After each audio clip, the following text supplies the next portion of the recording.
We are alive. Are we? We are alive. It's alive. It's not. It is. It's live on Twitch now. My little Fields of Mistria stream. What's going on? There is no signal on my phone. We should be live. Let me restart the Twitch. Ugh. Ew, I have makeup in my eye. I just did my makeup. Here we go. I just did my makeup. Ooh. And ears. And dirty glasses.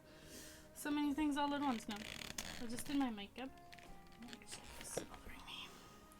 I just did my makeup, and when I opened the little tube of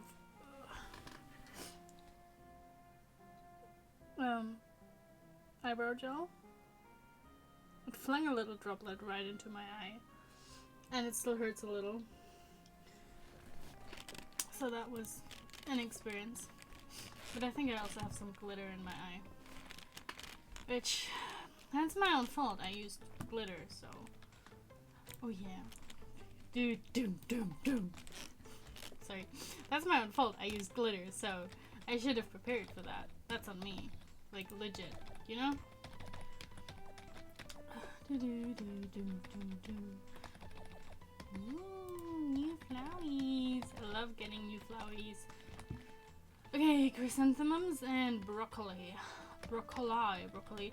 I read up, and you can apparently feed your little guys from your field. So I want to try that. Do you want this? Yes, you do. Oh my god, they're eating my broccoli! I'm petting you. And I hope y'all are gonna like, no, not you. And apparently, I looked up, I checked on the breeding a little bit, right? Cosmo Daisy Tulip. So apparently you have to get 2 of the treats, because you have to feed one to the girl and the boy. And I want to get like the pink and blue animals that you can get in this game, like pink, blue, purple.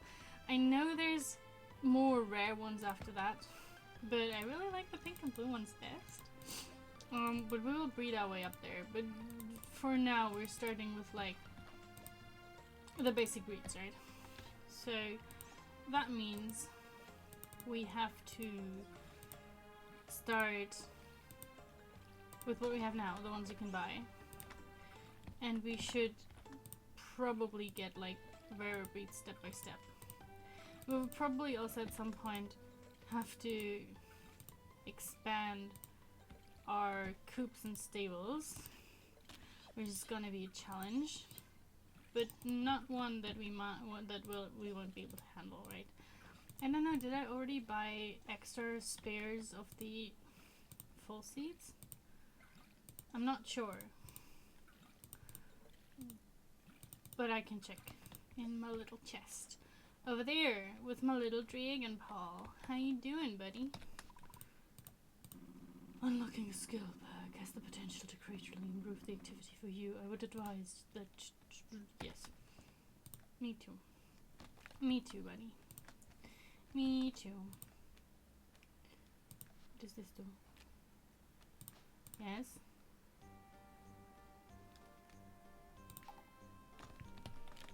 We should have done that before we fed our animals. Now it's too late. But that's okay. We'll feed them again tomorrow. Okay, yeah, we do have extra broccoli. 1, 2, 3, 4, 5, 6. And what are you? Chrysanthemum. This doesn't look like a chrysanthemum. Aren't they yellow? I mean, I guess there's different varieties, but like the ones I know are yellow. I think. Probably.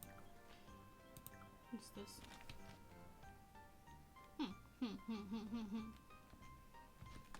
I guess so. I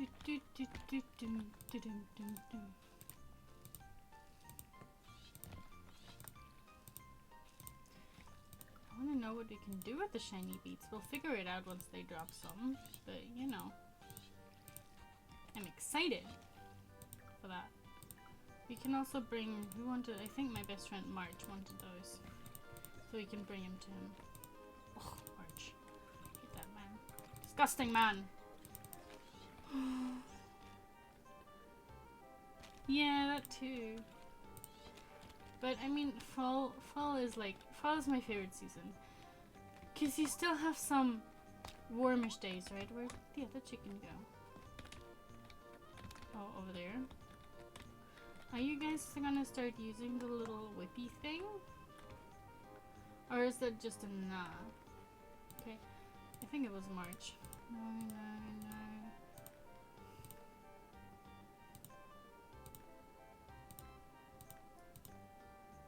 Yeah. It was my not friend.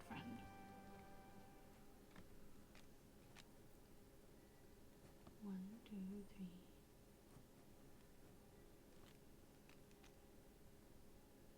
It's only fall trees. Did we not? It is the best season because it's like, it's still warm, but not as oppressively and like murderously warm as summer, right? And yo, bitch.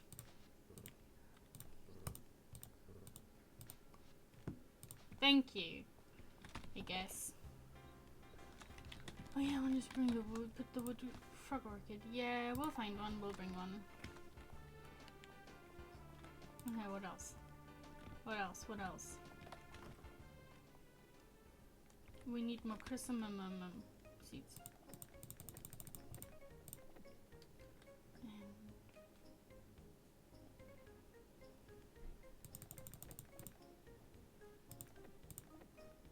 Bye.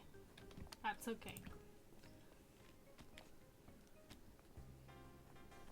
I want to put the wood and stuff towards good use.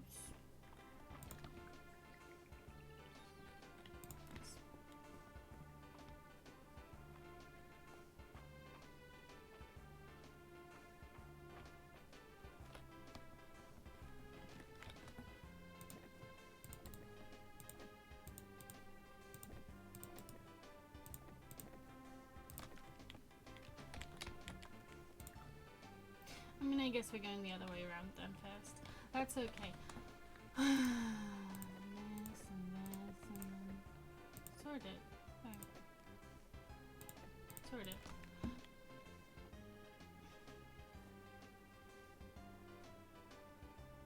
Yeah. Yeah. No. Okay. I'm gonna go put this stuff here.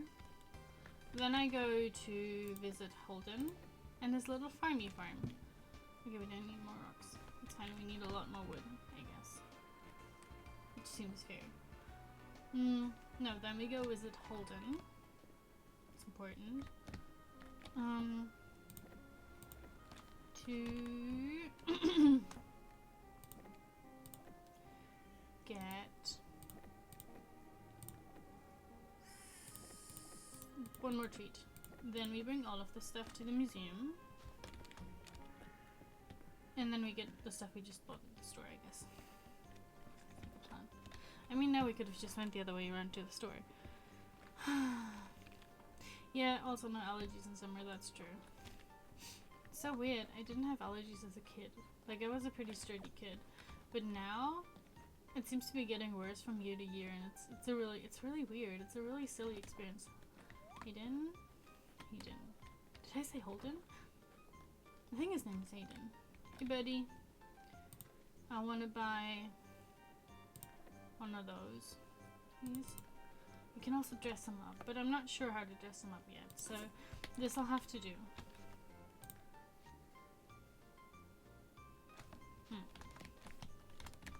This I'll have to do. Yeah, it's a weird, I don't know, it's weird. I don't know if that's like me getting unhealthier, the allergy thing, like maybe that's what that is, you know? Let me see, yes. I guess swallowtail butterfly. I bought a rosemary bush the other day. I used to always have rosemary on my balcony, but I didn't, like, it kinda died. because I wasn't really taking care of it when I was abroad, right? Shark, shark, shark, shark, shark, shark, shark. Sorry. Sharks make me happy, okay? They're amazing. I love sharks. I have dived. All of these sound wrong. I went in dives with sharks before. That sounds okay. Glass, I guess. People need to stop throwing their dirt in the ocean. It's important. Don't be like that. But then we wouldn't have sea glass. I really like sea glass. It's really pretty. Well, I guess. Keep throwing some dirt in the ocean. Don't. But only reef sharks. I mean, technically I've dove into this with other sharks before because, like, you're never alone in the ocean. It's just one of the things that makes the ocean so scary, I guess. But what I'm trying to say is, like, specifically met sharks on some dives. And it always makes me happy when I see people doing, like, this is the diving language sign for shark. You know, since you can't speak, you come up with your own little kind of sign language for underwater. The worst thing is, like, this means okay, like, both as a question and as an answer. Damn. Like, are you okay? Are you fine? Yes, I'm fine. And this means up. So that takes a bit of time getting used to, I guess. Being like, oh yeah, I'm fine. Oh wait. No, it's fine, we can stay down. You know? This shark. The most important one of them all. Shark. Or turtle. It's turtle. I like turtle too. This is not jellyfish, octopus. This is look. I'm teaching languages now. No, but the first time I met was in Australia at the Great Barrier Reef. And I was on my period, so I was a bit nervous. And he looked at me like, I see you, girl. And I was like, yeah, I see you too. Hi. And then he just went his way. Again, not a... just a reef shark. Like, reef sharks are harmless as fuck. That's one of the reasons I hate the game Dave the Diver. I mean, I guess I could stream Dave the Diver, but I would be really angry all the time. Because it's such a dumb game. This is like a controversial thing to say, I guess. But let me explain why I hate the game, okay? So much stuff! The turtle sign is really cute. I have dived. That sounds wrong.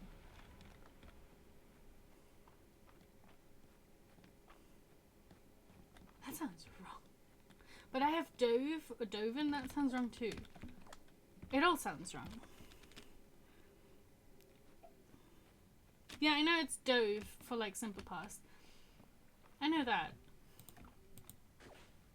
I've divin. I've divin with sharks before.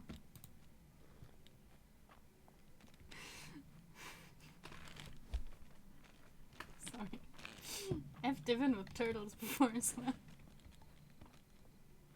There's some signs that always get me. This gets me excited. This gets me excited. This gets me excited too. I like octopi. I like eating octopi, but I also like looking at octopi.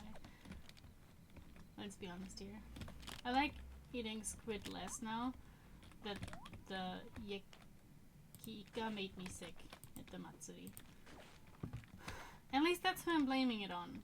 I'm blaming it on the squid. Because that's the only thing the others didn't eat. And the others didn't get sick, so. Bug!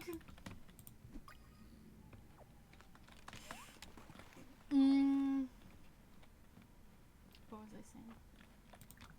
Oh, hey, chest.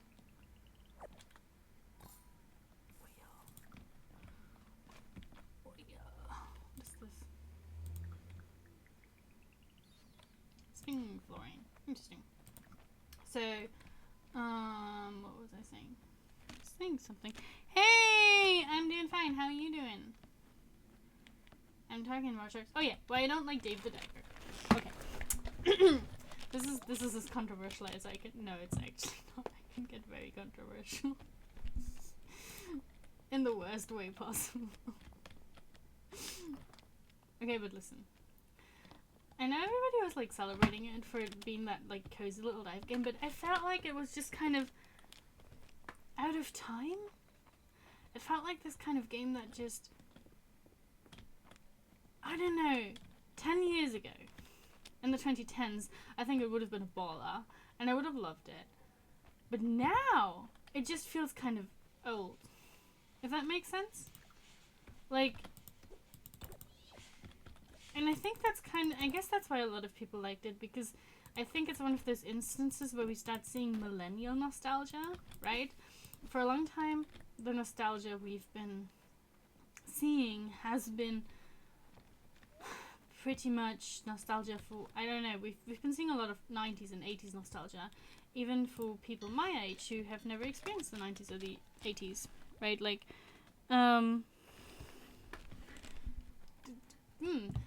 we see stuff like Stranger Things, and for some reason a lot of Gen Z people are into that, which seems a bit weird, because they have, it's about a time they haven't experienced. It still draws them in, right? But I think what's happening with something like Dave the Diver is we're seeing what millennial nostalgia for the 2010s looks like. Or maybe not just even millennial nostalgia. I mean, the first, like, I'm technically Gen Z and I was born in 89. 98, that way. Sorry. 98. Right, so I'm like one of the first Gen Z people. I think the first or second year of Gen Z is. That's me. So, maybe not even just pure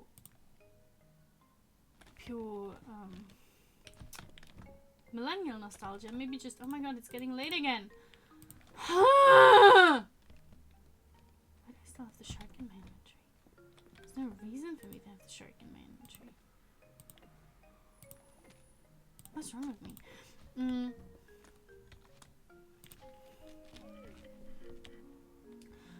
But I think we're seeing the first, like, moments or instances of us feeling nostalgic about, because I'm very pale again now. I think one of the problems is just my skin. I think since the light I have on, I don't want to turn on the room light because I think it's a bit much and it's going to draw in the bugs. That might be better once it's like actually fall. But since the light is very bright, even if it's warm, it's still very bright. I think it just like, it's just my skin. I'm sorry. I'm just a ghostly pale creature. I'm just a vampire. You know? That's what I am. Yeah, no, but I think it's one of the first instances where we're seeing nostalgia for the 2010s. And it's really interesting. It's really exciting. Kind of. But it's also just a bit cringe. And what I don't like about this, thank you for so many amazing recipes, Nora. Nora makes sure that we eat well, and I love that. I appreciate that. Bye, shark. I really wish we get the function that we have in Animal Crossing, where we can put like the animals in little aquariums in our room. That's what I wish for. 'Cause I don't know, that's just what I wish for. I don't have fresh veggies today, so you're getting this. Sorry. Need to figure out what those are and what they sell for. Shiny bead gifted to you by an animalist. Thanks for your kindness. Surely these treasured beads have some mysterious purpose. We'll figure it out.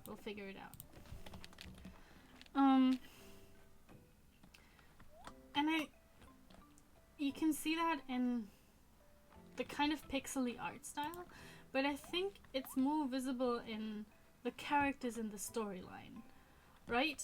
Because don't know, they're just kind of cringe. I'm sorry, I'm sorry I have to say this, but they're just kind of cool. There's this weird creepy guy who's like really into anime figurines. Love that. Go away. I can smell the Mountain Dew from here. And it's the kind of shit we would have found endearing in the 2010s, but now I just find it to be cringe and annoying and honestly kind of, like, as a woman, kind of disgusting. Cause like, buddy, go away. I don't, it's a character archetype I really don't like. It's a character archetype that makes me really uncomfortable because I've had to deal with these kinds of people IRL and it's never fun. It's never enjoyable. There's weird fat phobia towards Dave in it, even though he's like a really healthy dude. Do you know how athletic you have to be to dive? Like, it's not the kind of athleticism that is like the Chris Traeger from Parks and Rec kind of athleticism, sure, and you don't really notice how much of a strain diving is on your body while you do it, because you're underwater, and so a lot of the movement you're doing feels very muted, right? But it is exhausting. As somebody who has done it several times, it can be exhausting, it can tire you out. And not only does it put like that sort of physical strain on your body that any sport does, but it also can be very straining for your lungs, for other parts of your body. I still don't know how to get over there. I really don't.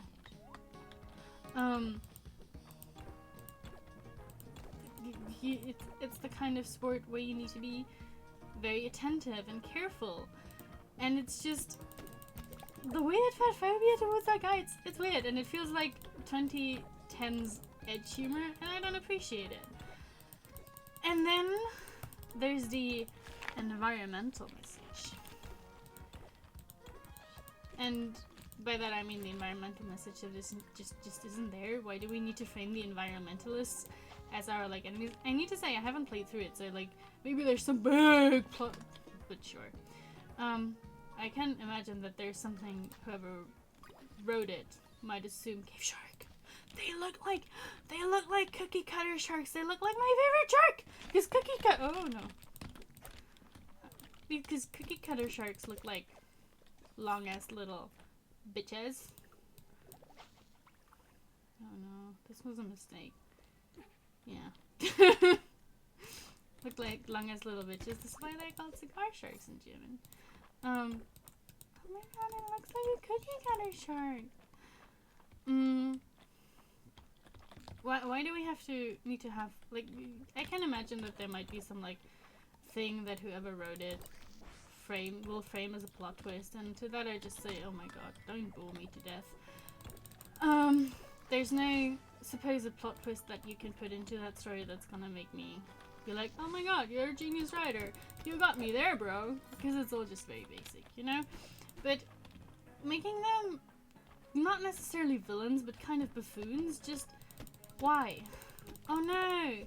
You're a dude who's harpooning a thing that has been proven to be dangerous for the ocean and not good practice, and any good sports diver will tell you that it's trash and you're trash for doing it. Shooketh. The environmentalists don't like that. Oh no! Like, what? What? What? Yeah, harpooning is shit, bro. And it's shit if you do it IRL, and it's shit if you put it in as some sort of funny little shooter mechanic into your game. But it also just does not make... It doesn't make sense. Right? I don't like the villainous or like buffoon framing. I guess they're not really villains because the game doesn't really have a villain, right? It's that kind of cartoony, comic-y, almost childish sort of story that doesn't really have villains, just like stupid people. But yes, you're clearly the bad guy. You're the dude with the harpoon who doesn't give a shit about biodiversity. You are clearly the bad guy here. I'm sorry. There's nothing cozy about it. But also, a guppy. I can't take you, guppy. But that's okay, I don't need you, guppy. Because you're already in the museum. Like, you're clearly the bad guy. I'm sorry, I don't know what to tell you. Right. So, that's weird. That doesn't make sense. I don't like that. Oh, fuck. Please stop lying. Yes! Nice. Yes, you are clearly the bad guy.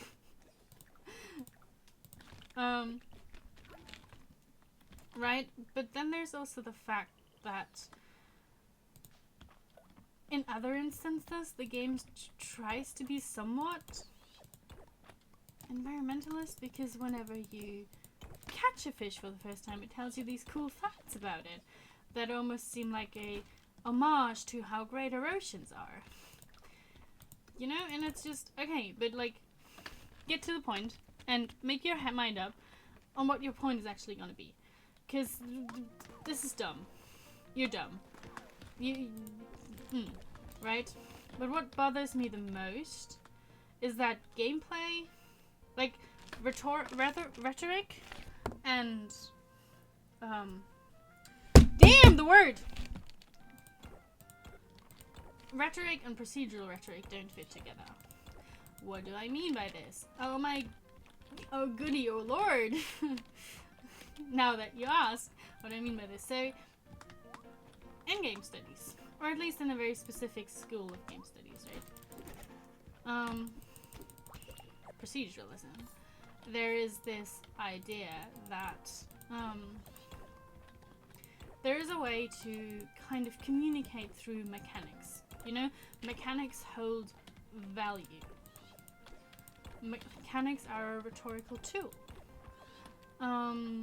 The favorite example is always Animal Crossing, because that's what the dude who coined the term kind of like based it around. He was watching his son play Animal Crossing, and it was really weird because it is this game that has this very cozy feel and idea to it, right? That a lot of people like to play to just get out of their daily life, out of the daily like struggle of things. A big part of the game is planting and arranging your island and all of that stuff. But then you have this fucking raccoon landlord who keeps hounding you for money, and it just, no sir, go away. Why are we still doing this? Why are we doing copper mines? Well, doesn't matter. We will have a lot of mines. Oh, I know why we're doing copper mines, because we still have a lot of like... Oh, sorry, I can't take the guppy. I know why we're doing copper mines. We're doing copper mines because we still have a lot of stuff to put in. To get from the copper mines for quests. We still need a worm, but I haven't seen a worm since. Which kind of sucks. I want to take the flowy. No, I want to take the flowy. No, I want to take the flowy. Damn. Okay, the monster tooth, monster teeth. We'll have to leave. We can learn this. So, what we're doing isn't really like lining up with what is being told to you. So, narrative and gameplay basically don't line up. And I think Dave the Diver has a similar problem and it's bugging me. Right? Because it is this world that doesn't even need to have a problem with environmentalism. The diving spaces are procedurally generated, so whenever you go on a dive, it picks, or I don't think they're procedurally generated, I think they're just randomly picked from different maps, something like that, right? But like, it's never the same, or it's I think there's just a bunch of maps and then they randomly pick one. I don't think they're procedurally generated. But what I mean is, like, the environment changes every time. But every time you go on a dive, whatever is, like, every resource is refreshed. Fish don't die out like they would IRL. They just come back. Coral doesn't die like it would IRL. It just returns to the same spot you found it before. So having an environmentalist kind of story doesn't make sense. Because the problems real life environmentalism is fighting don't exist in your game. So of course there's nothing left to do for the environmentalists to look like buffoons, because they're fighting a non-existent problem. Actually, I'm going to give that to Juniper.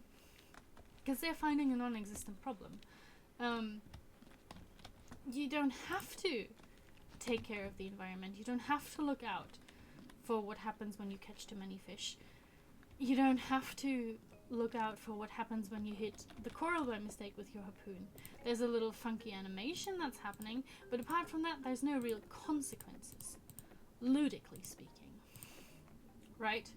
So, nothing about the game really makes sense. Like, I'm sorry to say that, but nothing about it truly makes sense.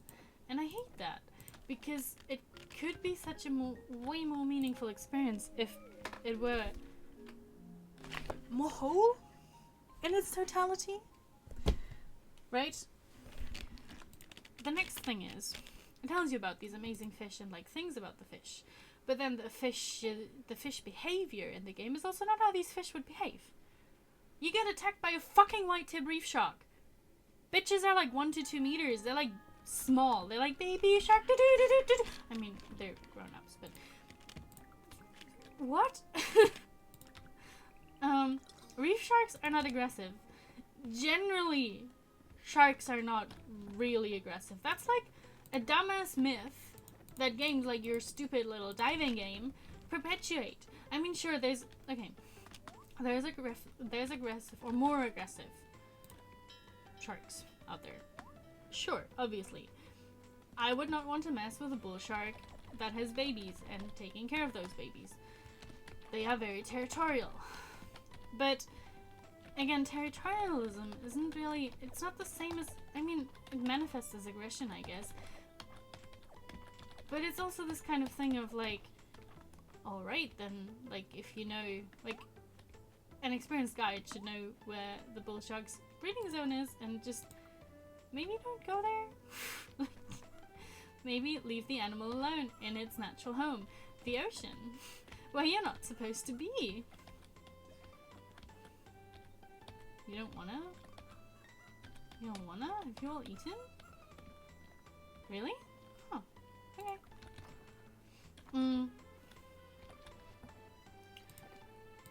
Right? So don't go there. Right? Okay. I'm gonna admit there's more dangerous sharks than others, but generally aggression isn't necessarily the right term for what's going on with a lot of them. Very often it's like, it's about territory. It's about baby sharks. It's about curiosity. Very often it's about curiosity. Very often when sharks swim up to humans, it's about curiosity or about mistaking you for a seal, I guess. So the whole idea of like sharks being this aggressive, awful creature that will murder a human within the blink of an eye, not thinking twice. It will just bite whenever it gets. That's dumb. That's dumb. And it shows that, like, beyond those little texts, they haven't really done their research. And then framing things like the cookie cut, because generally every shark in this game is an enemy. there's cookie cutter sharks in there, and I was really happy to see them. And then they started attacking me, and I'm like, bitch, that's not what they do. That's not what they do. That's not how it works. The reef sharks started attacking you. Not how these animals work at all. The behavior of these animals does not fit what these animals actually do IRL. You know what would be nice if these were like sorted by spring, summer, fall? Because now I'm like, where are my fall seeds? Okay, so we need 7 more sweet potatoes. What else did we just harvest? Oh, cranberries. We don't need more cranberries. The cranberries like will replenish themselves, right? Yeah. What was down there? I don't know. I don't remember. Oh yeah, the poofy flowers. Like the cattail looking things. And it's stupid. What are you trying to tell me, Dave the Diver? Are you trying to like make me really happy about how beautiful our oceans are and how diverse our oceans are, and are you actually trying to like show that diversity to me through both narrative and ludic measures? Or are you just doing their bare minimum and not giving a shit? Basically. So it's, I don't know, it's a dumb game. I'm sorry, it's a dumb game. I don't understand why it got such a following. It's inexplicable to me. I'm open for people explaining it, I guess, but it doesn't make sense.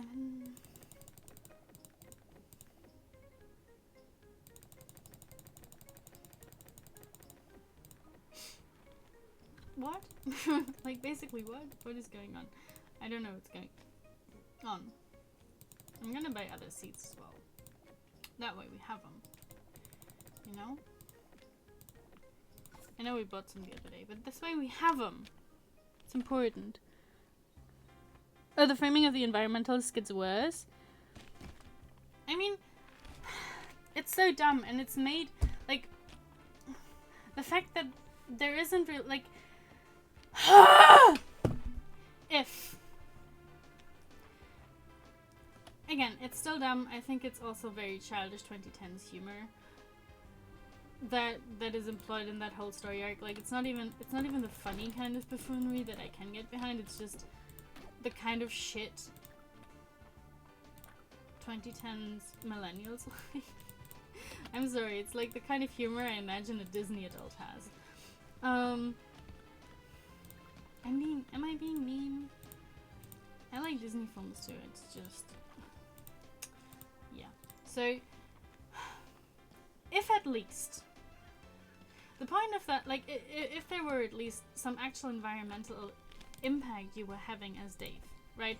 If that were at least something that would be coded in there, if you would notice after a certain amount of dives or after making a certain dish several times that there will be less fish that you would need for that, like, you know, if there were an actual impact that you had on the actual environment, if not everything was just magically restored overnight, then that could at least go somewhere.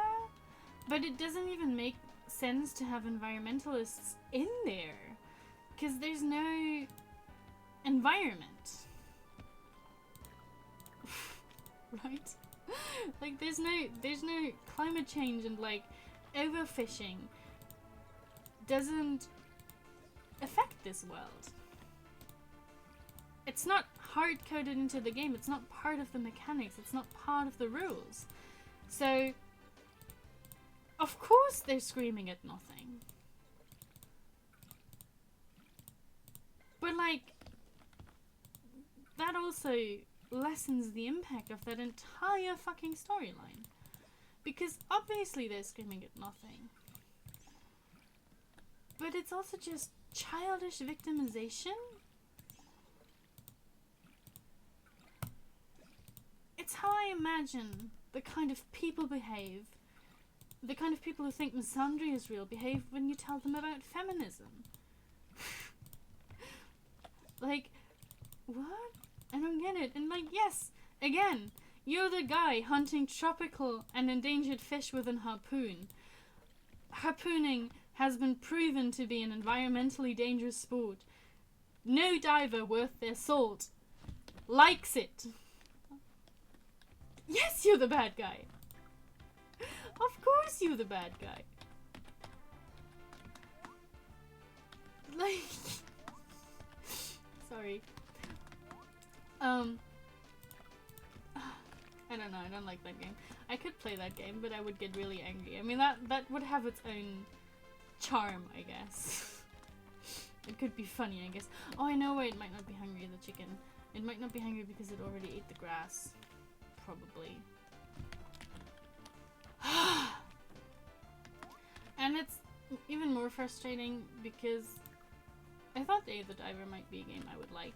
And people have told me it's a game I would like because, like, I like the fish, I like the ocean, I like the shark, I like swimming in the ocean, and then I had to kill a shark. Like a fucking reef shark. Why does the reef shark attack me? Reef sharks are not aggressive. They don't give a fuck. They're almost, they're like your size, and that's why they're like, no, I'm not messing with that shit. And a game that was aware of diving and sports diving and of diving culture, and in a game that cared about, that really cared about the beauty of the ocean and the beauty of that sport, which is a sport I really like, which is like, which is very dear to my heart, right? A game that really cared about those things. Oh, we only have one. Sorry, we're gonna have to get more iron for the iron quest thingy, I guess. Dum, dum, dum. I think Ulrich wanted the minus pickaxe. Dum, dum, dum, dum, dum, dum, dum, dum, dum, dum, dum, dum, dum. Go on. Would not have made those big mistakes. A game that really cared about how beautiful our ocean and our environment and the sport of diving was, wouldn't... Oh, that's Hemlock. Where's Ulrich? Ulrich. Would have done its research, you know?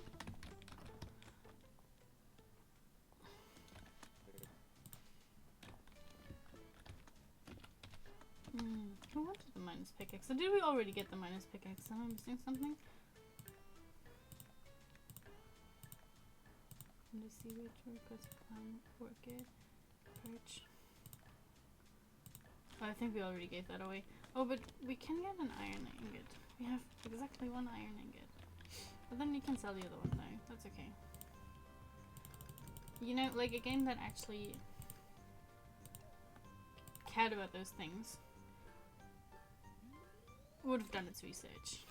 A game designer and a game writer who actually cared about these things would have done their research. And would have done it properly, basically.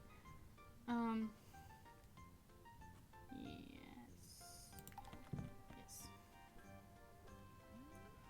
And that's what bugs me so much about it, because it could have been a beautiful homage to our oceans and to the sport of diving. Like, it could have been that.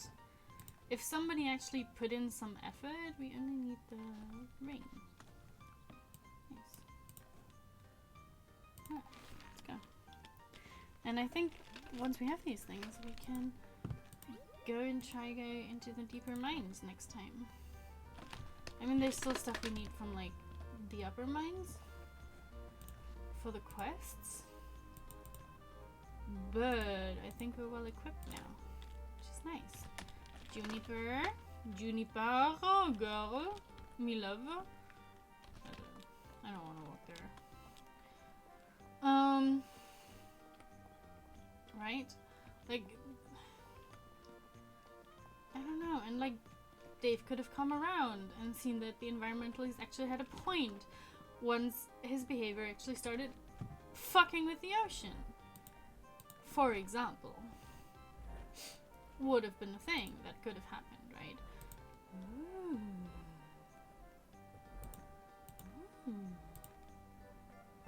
Interesting. Interesting.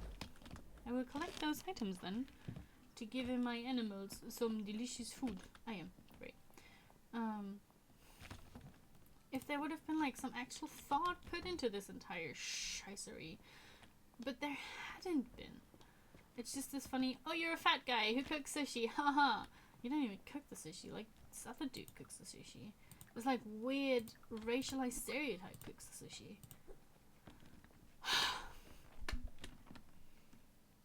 What? I mean, at least it's not a Japanese racialized stereotype, so congrats on that. But it's still a giant, like, what the fuck is going on? Yeah, sorry. I like sharks, I don't like games that make sharks your enemy. See, it could have also, like, just... that's, like, one of the things I also don't like about Subnautica, for example. I mean, I know that it's not sharks that are the enemy. I know it's, like, it has different names, but it's clearly animals inspired by sharks. Right? And I think it would just be so interesting to have a shark not be your enemy in a video game. Or a shark type of animal not be your enemy in a game. There's a fuck ton of animals in these oceans that are very tiny and very deadly. And there's a fuck ton of animals outside in that ocean that do not seem very deadly and are very deadly. And I think it's not only is it more interesting and it fucks with people's expectations, and especially in a survival game like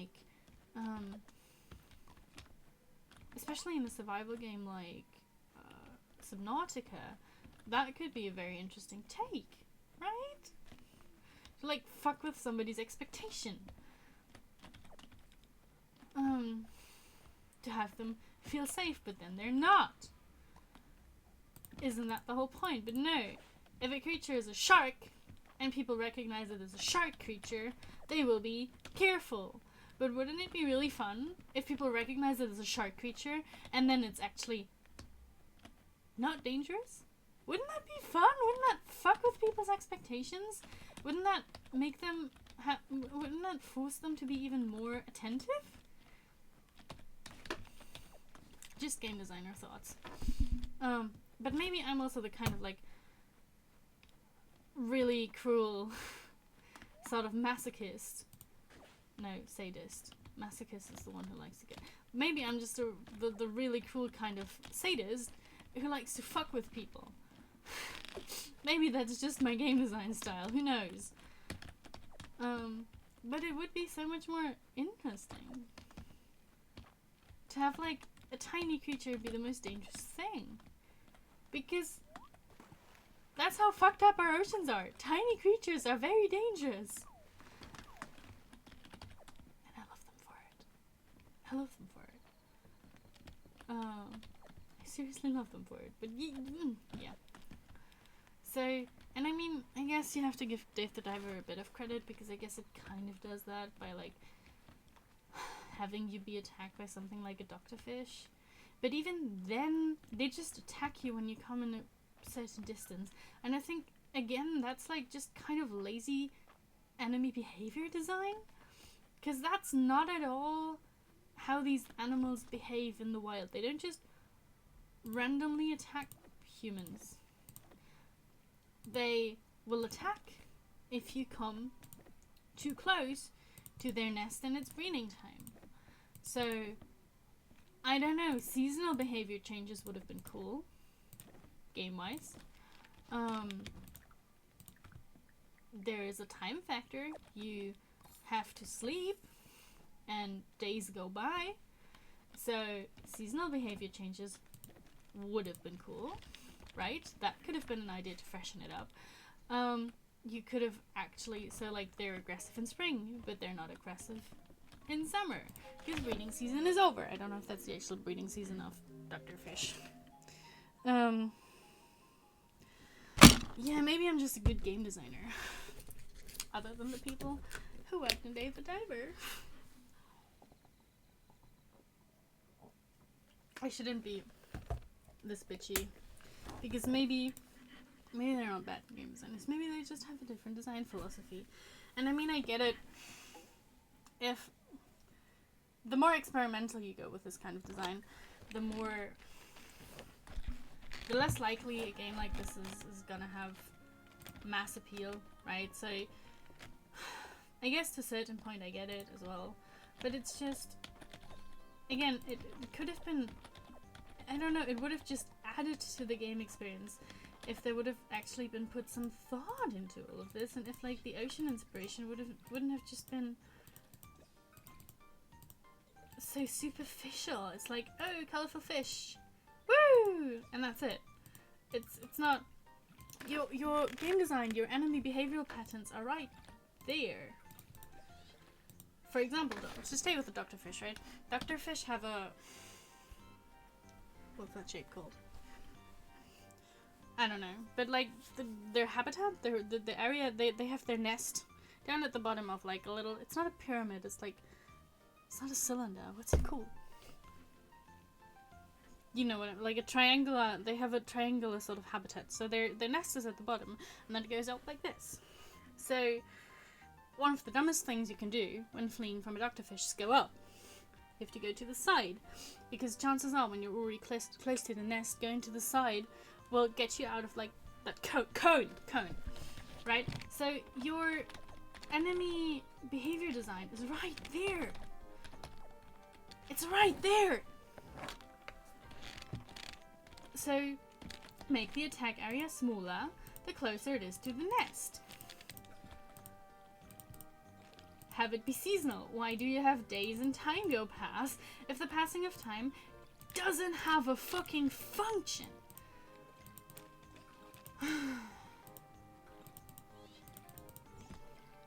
My game design teacher sees those. You taught me very well, buddy. You ruined video games for me, but you taught me well. So I think like 10 years ago I would have really enjoyed that game. But 10 years ago I also thought I wasn't like other girls and very special, so I guess it's, there's nothing to like be sad about. I've grown. I've become a better human. I've become a more intelligent human being. What's wrong, buddy? Oh, I didn't get you inside last night, did I? I'm gonna get you some foodie foods. Okay. Because y'all seem hungry. Oh, I can give you some foodie foods. Look, I have wheat. Do you want some wheat? Oh, you don't want some wheat. Do you want some pumpkin? No. Do you want some pumpkin? Do you want some pumpkin? Yes, you do. Of course you do. I love you guys. Dum dum dum! I'm fine, it's fine. No, right? So, different behavioral design. It's right there. Different fish and animal behave very differently. You don't even have to design anything, you just have to read a book about fish.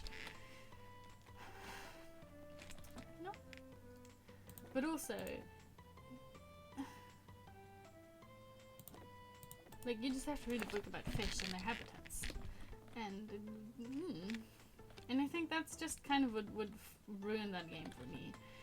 It was... What am I looking for? Oh, pumpkin.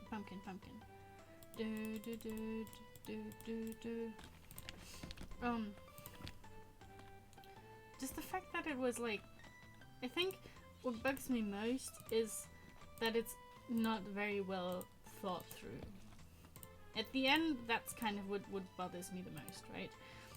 Because I don't think all of the ideas I'm having to make it better are very far-fetched. But then again, I always think that, and for some reason I'm the only one having those ideas, so I guess they are a little bit far-fetched, who knows. But at the end, I don't really think those are particularly absurd ideas. I think they're very easy to come by. And it's very dumb that nobody came by that. Like you know? But maybe my expectations are just too high. Who knows? I think sometimes they are. I think sometimes my expectations are too high for myself as well, and that's when things get like really bad. But you know.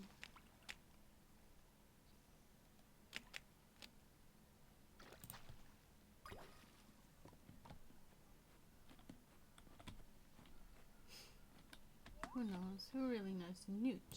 A newt. Excuse me. X Cosma. And again, making spearfishing and harpooning part of your mechanic, that's just... no. I mean, to a certain extent, there would have even been, like, some ways around this shit. Because nobody said that, like, this whole game about a weird sushi restaurant would have had to be set in our world? What the fuck is going on?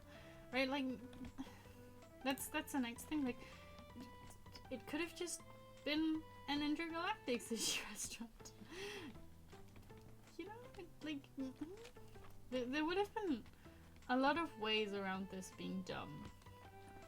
I guess the best one would have been, like, creating good game design, but yeah, I don't know. Disappointment, I guess. I don't know how that game got such a cult following, because it's, I don't know, it's really not that great of a game. Like, it's barely a game at all. And it's lacking in so many areas that it's frustrating. But people like it, I guess. And I'm being a little killjoy again. I like being a killjoy. I enjoy being a killjoy, specifically when it's a feminist killjoy, I mean. As in, when I'm...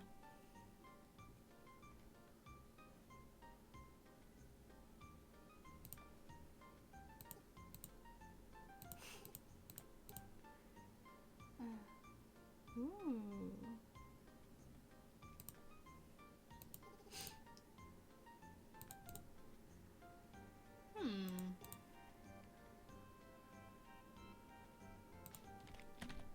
What's mean? Why are you mean to me? I want to give you a gift.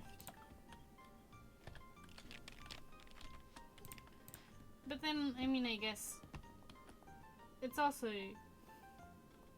good that I think so much about it, because it means that I can learn from it. I can learn from the mistakes other people make. Basically. We get a bigger inventory. The bigger inventory is incoming! Looks like we're ready to start. Alright, folks, give me a season, and I'll have your brand new improved. A season? You want a whole season, Riz? A whole fucking season? Yes, thank you, Nora.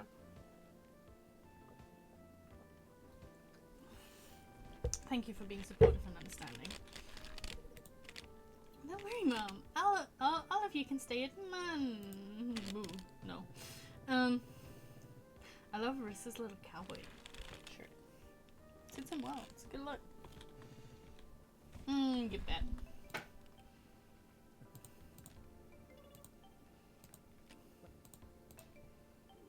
Aww.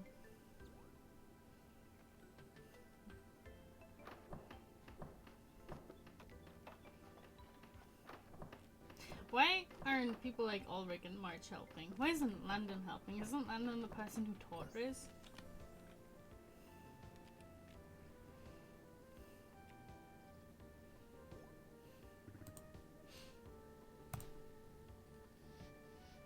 Family sweeping. Of course Holt has a family sweeping technique. Seems like a whole thing.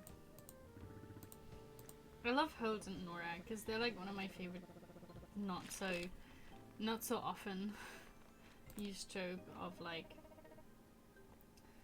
boss bitch wife and like kind of their husband.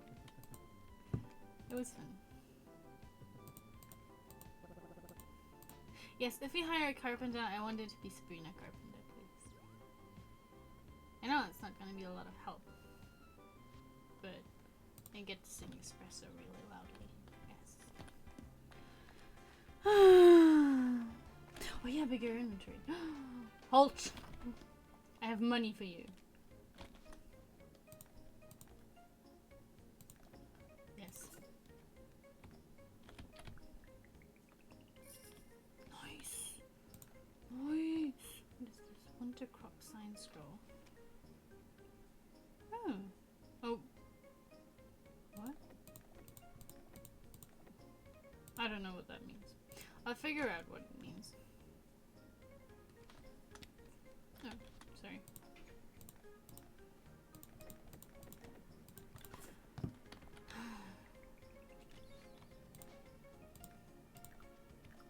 Oh yeah, right, I have a new inventory. Oh, it's so beautiful! It's so beautiful! It's so beautiful! I can run around with more stuff! Is there fireworks or somebody shooting outside? I've heard once that, like, fireworks has, like, a salmon. Oh, you want to make sushi? I love sushi.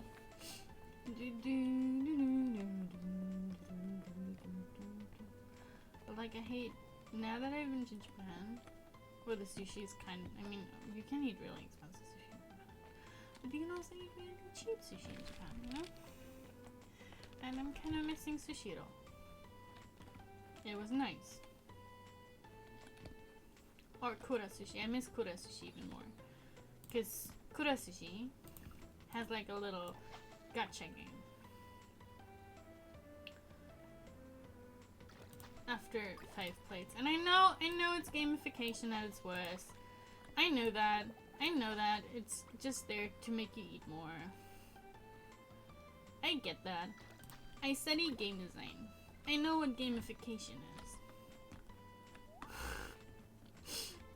I still love it so much. I want a like little your keychain. And an Anya eraser that I technically didn't win but somebody else won, but they left. So we check it. And I don't want to use it because it has Anya's face on it, and if I start using it, it doesn't have Anya's face on it anymore. You know? And that's like tragedy, really. Garlic! Oh, I love garlic.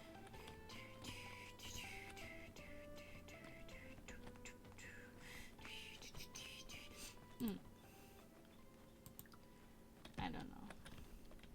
Dave the Diver developers, if you actually want to make a good game next time, call me. I mean, I guess my standards for a good game are different than theirs. That looks like a trout. Because it's still a game that sold really well. And I haven't made a game yet that sold really well, so. Under capitalism laws, that's a gotcha.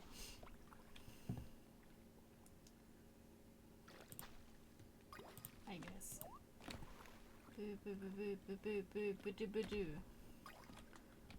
Ooh, that looks like a whelk. Actually, I want to check on where... Oh, is it Friday? It's not Friday, but everybody's at the inn. Why? Why? Why is everybody at the inn? Doing this high voice is really not good for my throat.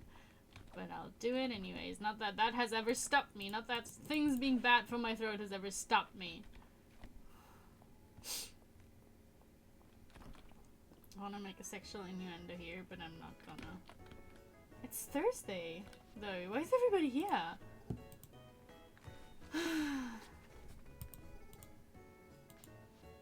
Yeah, no probs.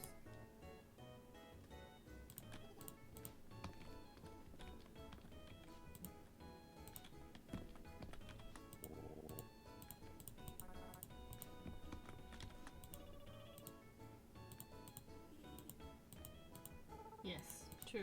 Grown-ups are really unreasonable.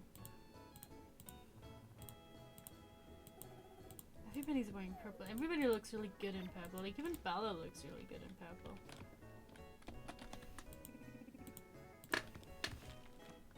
I guess people are just alcoholics. I think that's what's going on here. That's okay, I guess. Do I have anything else? No, I don't. I have things that should go to... that belong in a museum. I love Indiana Jones. I used to really love Indiana Jones. I used to dress up for not for Halloween, for Carnival, which is also dressification in Germany, as Indiana Jones when I was younger. I was really proud of that. I guess Harrison Ford is also one of those people that like hasn't aged greatly, because I think he's kind of a drunk and aggressive. I don't know. I think that's what people say. Allegedly, probably. And I mean, the like growing up also means recognizing that a lot of, I think it's just fireworks, but it still sounds weird.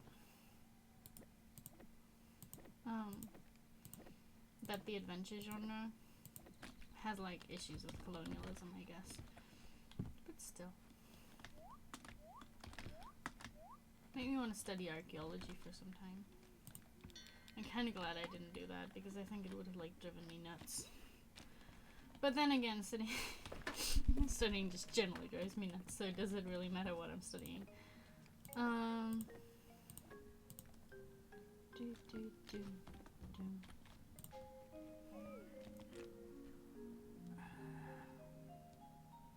think it was fireworks. Not a lot of them. It's always weird. Because, like, when it's not a lot of them, it doesn't seem like it's some sort of illegal slash... like, basically, it seems like some people were having illegal fireworks. Because you're not supposed to do fireworks unless you tell a city. I'm generally kind of anti-firework, but then what am I not anti? You know? What would life be like if I were actually pro something? You know? That would be boring. I want to be as anti as possible.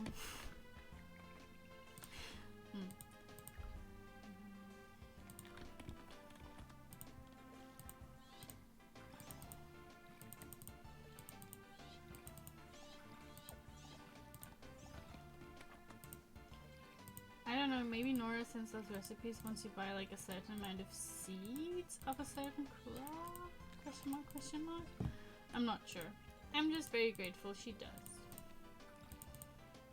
I want another rain day so we can go back into the mines. Now that we're like fully staffed for like a good day in the mines. Like a good day in the iron mines, basically.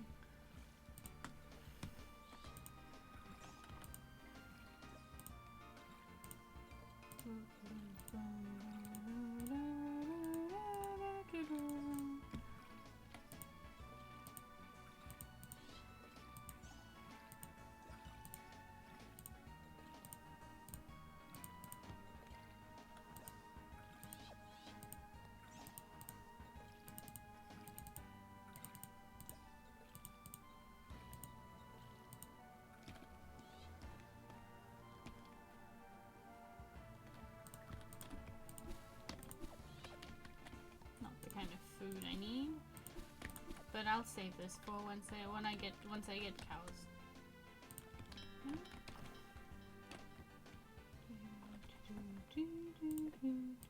One, two, three. This is for me. Sell the eggs. I sold my eggs, you guys. Actually, that's illegal in Germany. Little joke.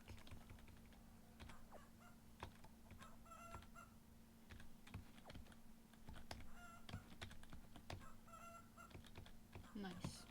Everybody fat, everybody pet, everybody happy. Let me check if you like me yet. No, but soon.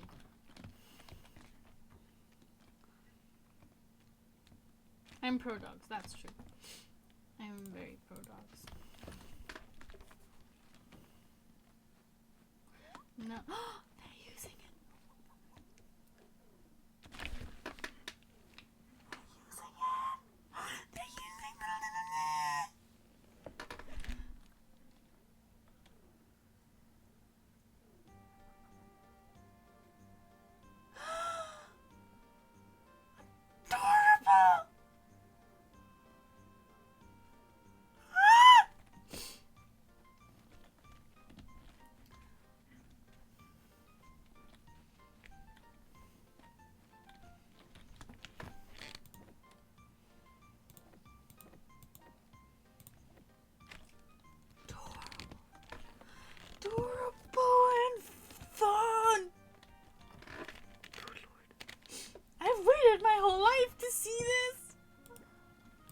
somebody wanted an iron thing.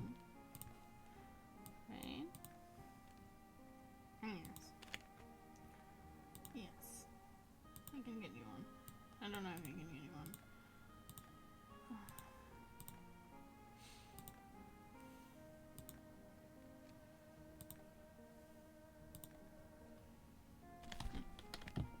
When did this? I forgot again.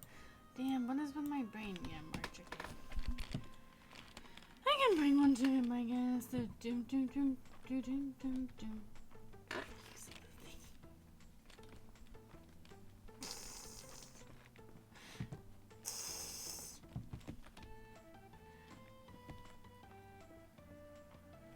Do do do do do do do do do do do. Okay, shards, I guess. Cool. Snakehead. Snakehead. I think it's not an actual snake. Turtle. So many turtles. Turtle.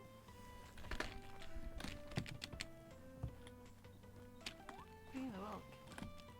Pond snail, I guess. I say it's a whelk. There's poisonous snails, for example, in the ocean. They have really pretty shells. You're not supposed to touch them because they're also really quick, and when you touch them they shoot out and they're like really toxic. That would be a cool enemy type. You know? I mean, I guess they kill you IRL, so you'd still have to take some creative liberties. I found a frog. Do we want to give a frog to Juniper? I mean, it could go very poorly, but it could also go really well. So I don't know.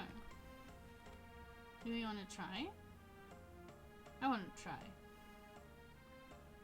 She wanted a frog. Killifish. Oh, I love killifish. They're really cute. They're really popular aquarium fish too. From what I know. Rainbow trout. I mean, we still need a salmon. And I mean the stripe base thing. Island wanted one of those. So, easy peasy. Lemon squeezy. There's another party going on. Where again, I can hear it faintly. So I guess that's okay. And I'm not sure if it's like another official concert or if it's like people getting drunk on their own time again.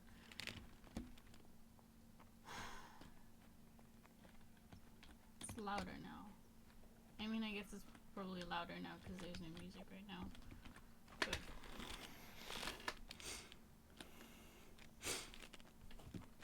Yeah, I think Juniper would be delighted to get a frog.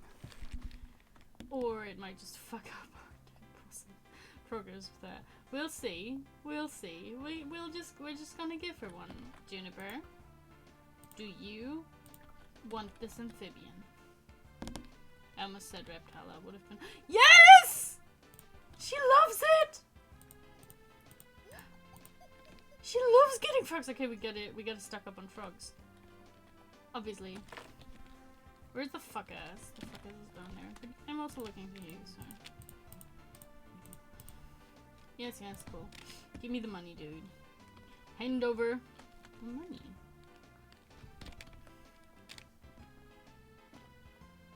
I know you have it. You're a nobility, and that's why you're automatically the enemy island. That's what the French Revolution has told me.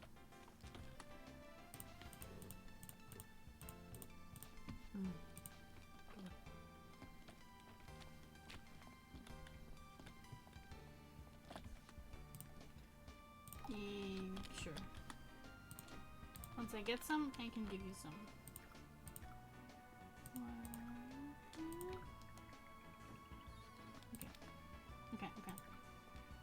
Okay. I don't want to go to the inn yet. It's such a big inventory now. That makes me so happy. Big inventory. Look at my inventory, Calderas. Look at how big it is now. No. Yes. It's all museum stuff. This is also museum stuff.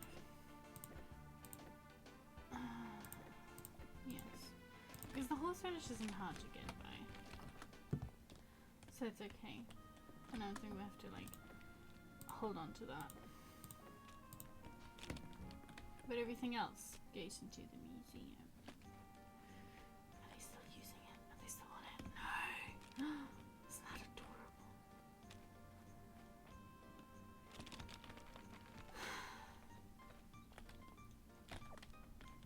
Peek. Peek. Peek everything.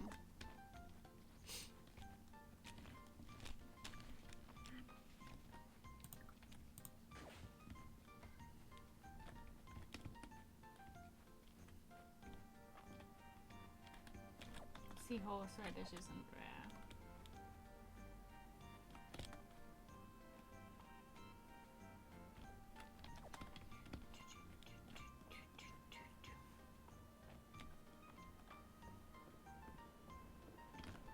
Jalal Pass. Love that we can, like, kind of jump over the water. Or, like, almost Jesus. Not really, but almost Jesus. That's what we are.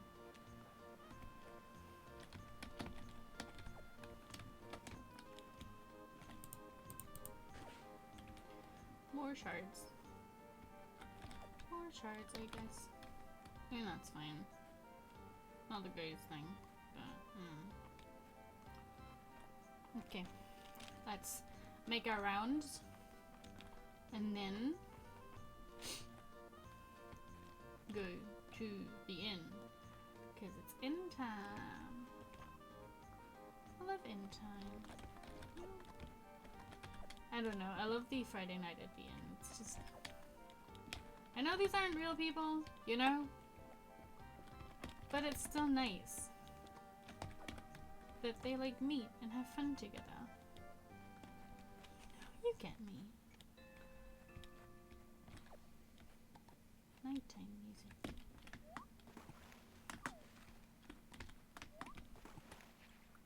Sorry, Fizz. Sorry. Oh my god, it's so nice. Our inventory is so big. Come over, girl. My inventory is really big. Oh no. But it's full again. The tragedy has struck again. Oh, I guess we need to make it even bigger. Bigger, I say.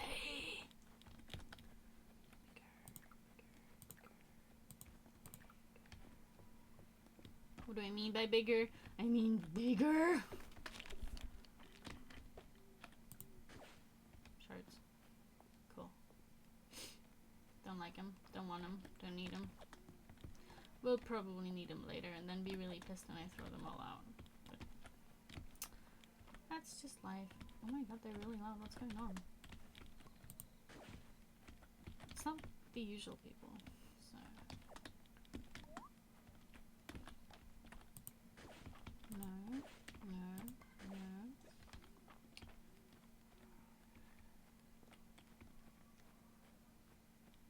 Ooh.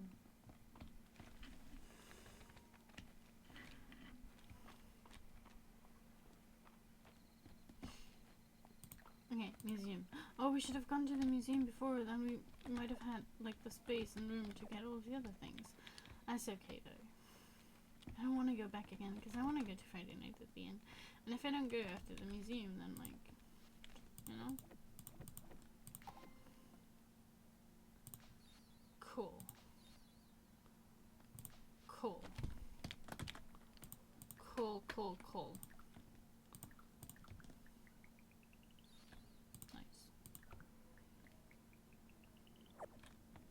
More nice. Loads of nice.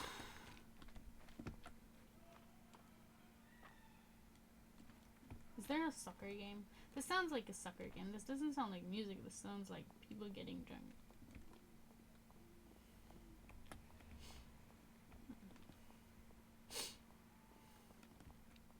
But I mean, I guess it's better than my neighbors blasting their racist and sexist bullshit music. I think the other day I heard them, like, playing the Silt song You know the one from Silt, like the island? What is that in English? I don't know. But you know what I mean. And I was kind of like, what the fuck is going on? But it's not news. I know those people are trash, so... Bucket brew me. Bucket brew. Lol. No, I want to talk to Reina.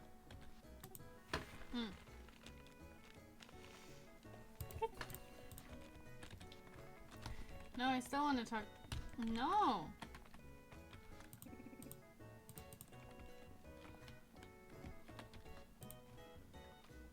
Contrapposto.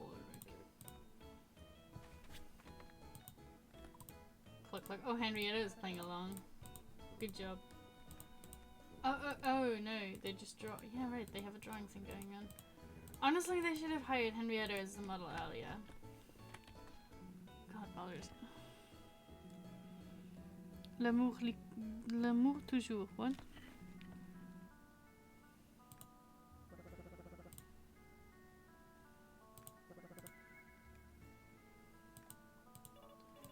Think, guys, the big arch he's sitting on is Alda style. Mr. Armshead relies on a keystone, but I can't hit something so far away. Silver can do it. He's so let down by the Dragonhawk that this is his origin story. This is how he becomes Dark Birdwatcher. I activate Shadow Eye and shoot the keystone. Class changing. I mean, sure. I'm out. Do the voice. You're the worst, most disorganized party to ever enter. Okay, I'm fine. I'm over this. I want to answer, like, Juniper's question. I don't care. It's drink time. Juniper! My, look at all those people down there. We've got full house. I wonder which of them would make the best sorcerer. Me! I'm already a sorcerer and the dragon dude likes me. I guess that kind of makes me a warlock? Question mark, question mark, question mark. Of course. But Terthia, we proposed starting a pirate guild last week. Work with me here. I mean, to be fair, Juniper has a fucking bubbling cauldron in her bathhouse.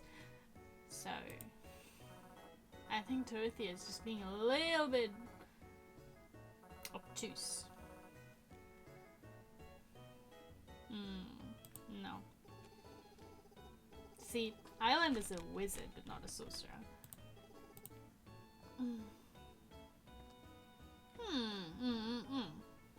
Josephine's definitely a kitchen kind of witch. Yes, can see that too. No, I can see Lilac as a sorceress, actually.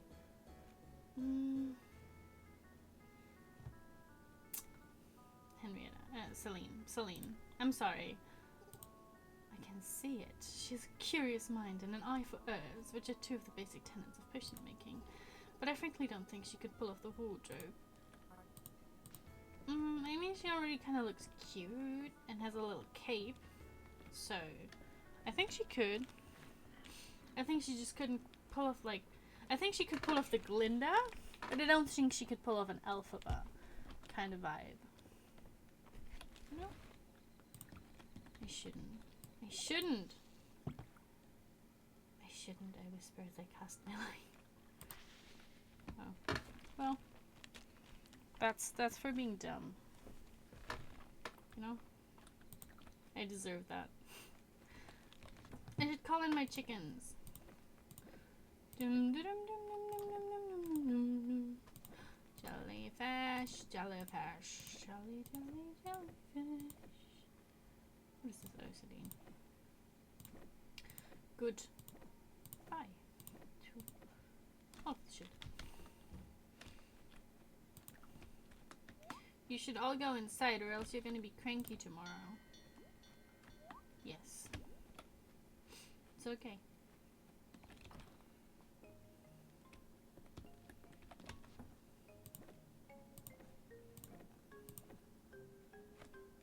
Oh, you're right, the bucket brew. I forgot about the bucket brew. I wonder... Would have been funny if the bucket brew would actually, like, remove health? That's my kind of humor. But that's fine. Not everybody is funny.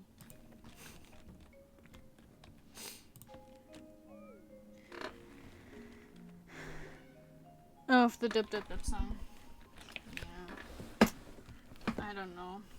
It's just the Nazi song to me, so. But then again, that's not really helpful. There's a lot of Nazi songs. But I think I heard that the other day. And I was like, the fuck is going on? Especially like in the usual volume that they play their shit. It's like, are you not ashamed? And I mean, the thing is, I know those people are trash, right? I don't like those neighbors. They are loud and constantly drunk and rude and aggressive and sexist and whatnot, right? They cross off all the bingos. But I don't think they're like full on Nazis. I think they're just stupid. Which, I mean, I may be wrong, but the problem is, and like, it's one of the things that's kind of contributing to the whole, the right is getting stronger and stronger, not just here in Europe, but around the world, right? That what right-wingers are doing is they try to move the window of acceptability, right? They try to like turn that around. And one very helpful or like very effective way to do that is through memes. Because not only, like, a lot of memes work like jokes, right? So it's a great way to test the water and see how somebody responds. And you don't even want somebody to laugh at your joke. It's enough for them to not acknowledge your joke because it makes them uncomfortable.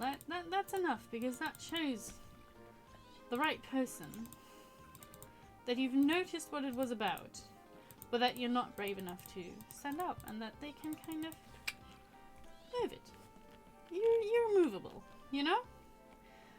But also,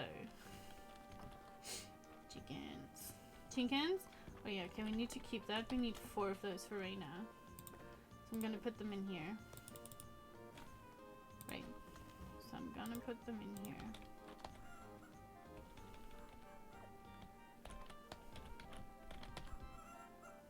I love my chickens.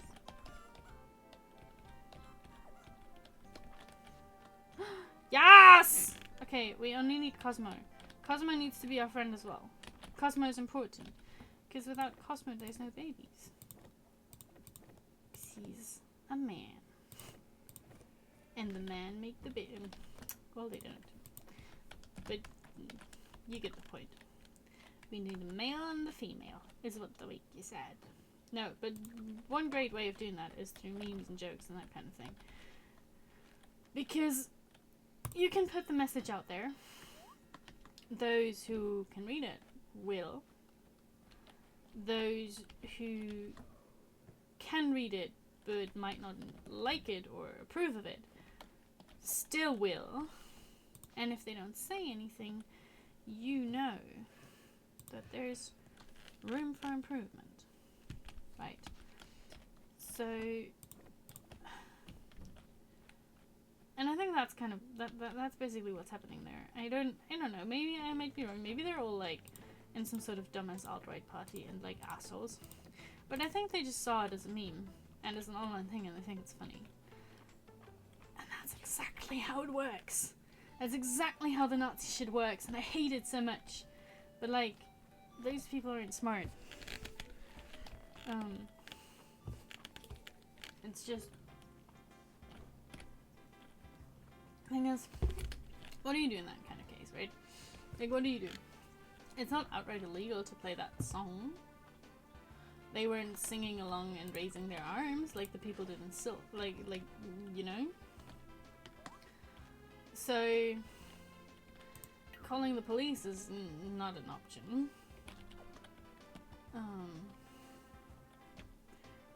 They don't give a fuck about what I'm saying. If I'm being like, can you turn the shit off? They don't care. They will, like, shout misogynist shit at me. So how do you do? But merely the fact that those people are so, no, like, they're just blasting that middle of the day. Like, what? Are you? Well, anyways. We've established that I don't have particularly smart neighbors, so...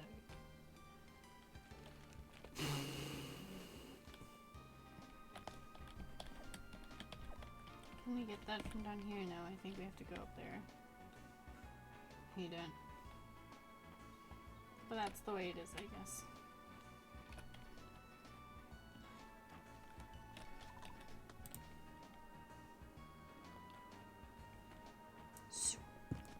Soon we will have baby chickens. My plan is coming to fruition. Maybe today we can, like, once we've done the round, we might go to the ocean and fish a little. But we could also just... Let me check, when we go back, let me check the museum. Let me check the museum collection and see what kind of fish we need. If it's like what kind of fish we need the most, if it's like river, lake, or ocean. And then we go there and fish a bit. And I mean, I guess there's also like a bunch of wood to collect to... I guess it's also a bunch of wood to collect to like build the stable or whatever. But, you know.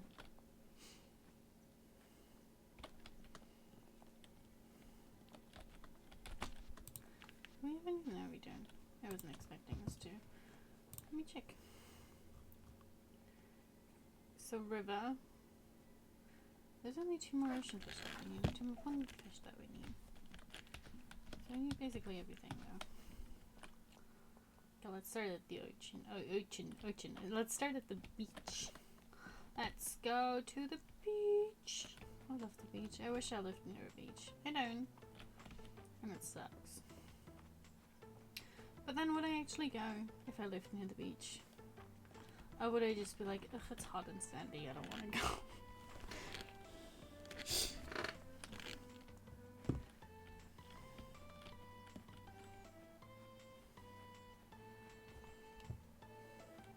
No, I just think a lot of people are stupid and fall for right-wing tactics very easily. Actually, I don't even think that many people are stupid. I think people just fall for right-wing tactics very easily. It doesn't really have that much to do with intelligence, if we're being honest.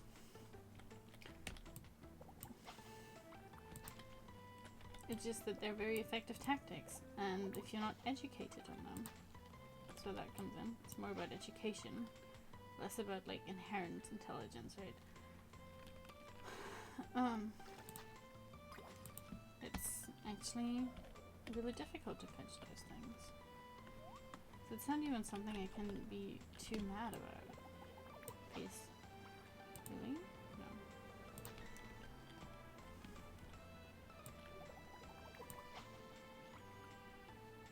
No. Yeah. The iron rod just has a far longer reach. Ugh, I don't know. I don't want more jellyfish. I already have a lot of jellyfish. You know? What kind of shit I want?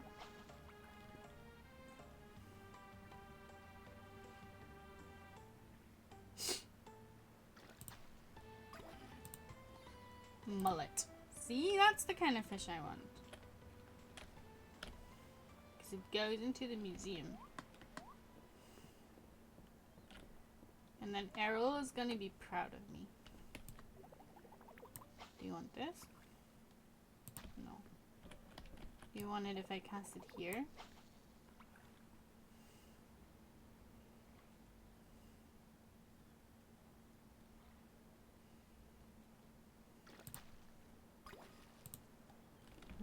Another pollock. There's a lot of pollocks in this ocean. I mean, a lot of these games have like that whole issue that resources are basically eternally replenishable, right? It's a mechanical issue that a lot of these games have. It's, I think, one of the reasons why the whole Joja mod versus local agriculture and like the whole locally sourced versus JoJo Mart thing, and Stardew Valley doesn't really work for me. Because at the end of the day, mechanically, does it really make a difference?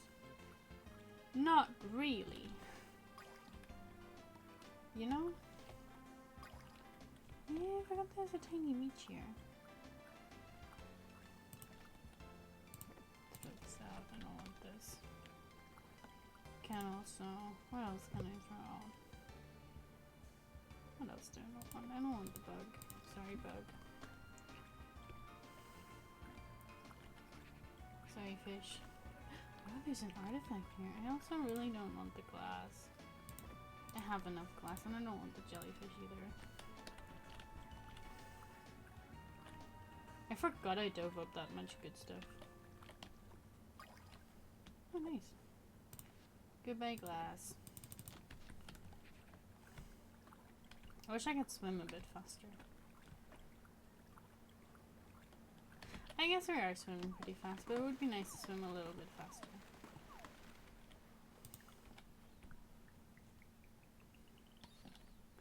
Criminal confession. Interesting, the kind of shit we find. Cool, cool, cool. Sugar, sugar, sugar. Meat sniffer.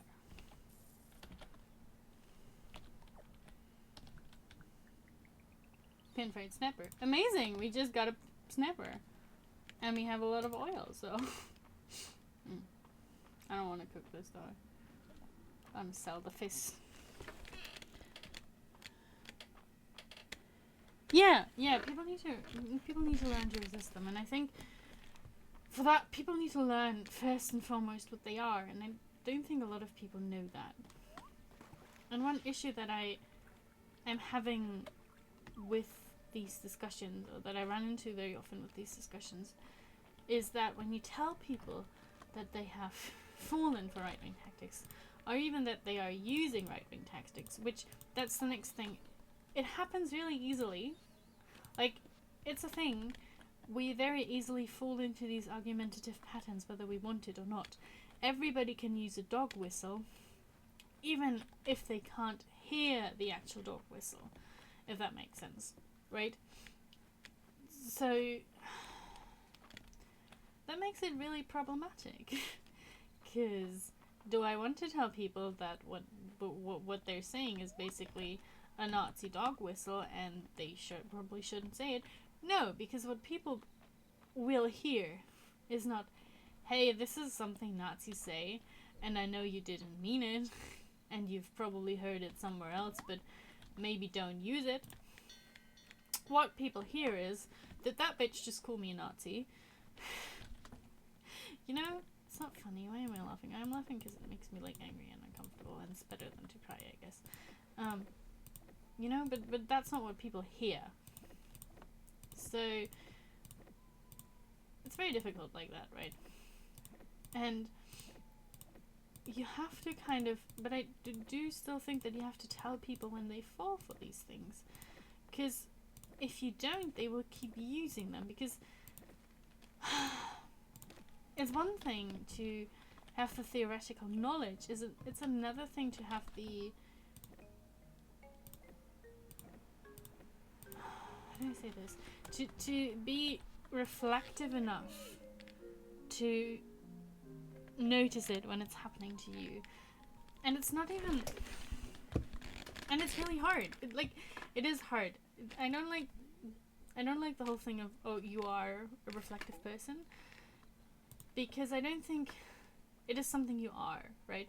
Reflecting is something you do. It's something that is a continuous, eternal process that never finishes up, and that's never really done. And that's what makes it so exhausting, because it's basically this like program that's constantly running in the back of your head, and like even the task manager doesn't want to close it. At least if you want it to be effective, you know? So it's a struggle, and I get that it's a struggle. And that it's hard, and that it's annoying, and it's exhausting, and I'm not always great at it. It tires me out. I'm good at thinking, but that also means that I'm really good at overthinking, which means that I have a lot of anxiety and depression sometimes. So it's also not the kind of thing that like comes very easily, right? It comes with its own pitfalls, and it's not always great. Okay, it's time. It's time. It's time. Yes! Daisy and Cosmo needs one. Yes. Nice. So now, do the thing. I will leave and you can do the thing, okay? I will not bother you. You have all the privacy that you need to do the thing.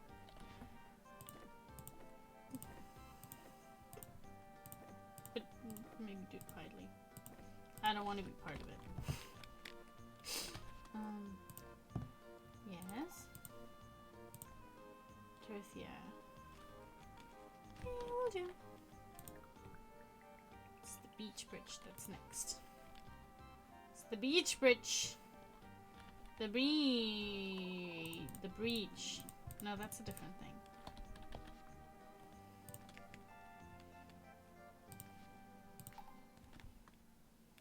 Ooh, we have unlocked the last farming tier. That's cool. That's good. It's nice.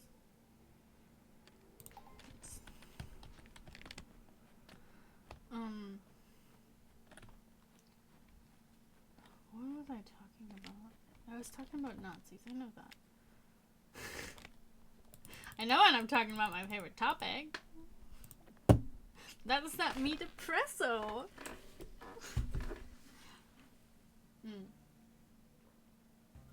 You're right. No.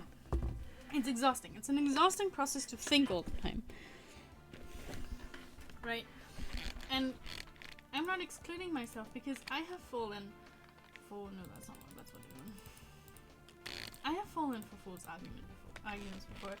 And it's a huge-ass, long-ass learning process to take that on. And not everybody is the stupid kind of nerdy kid that reads shit like, no! I made a mistake. It's gonna haunt me forever. Do you see that? Do you see that? There's a sweet potato in my broccoli!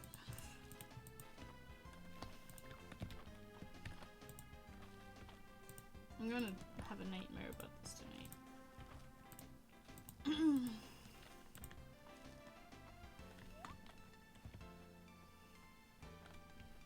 I'm so disappointing.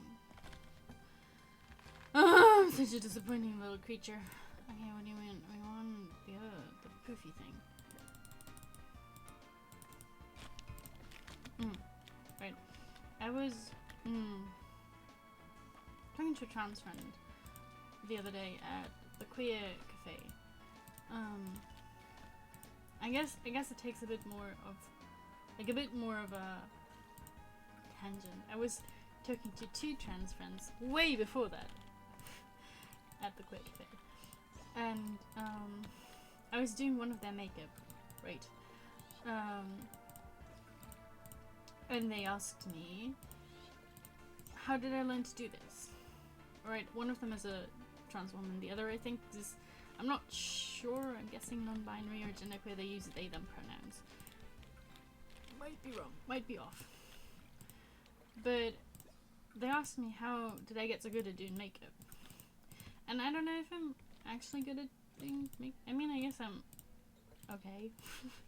But I was like, well, I was socialized as a girl. Like my parents raised me as a girl, as a female person. And I don't just mean my parents. I mean society viewed me as a female person. So basically the entirety of society raised me as a female person, right? Because here's the thing. No, every human being will one day be released into the wild.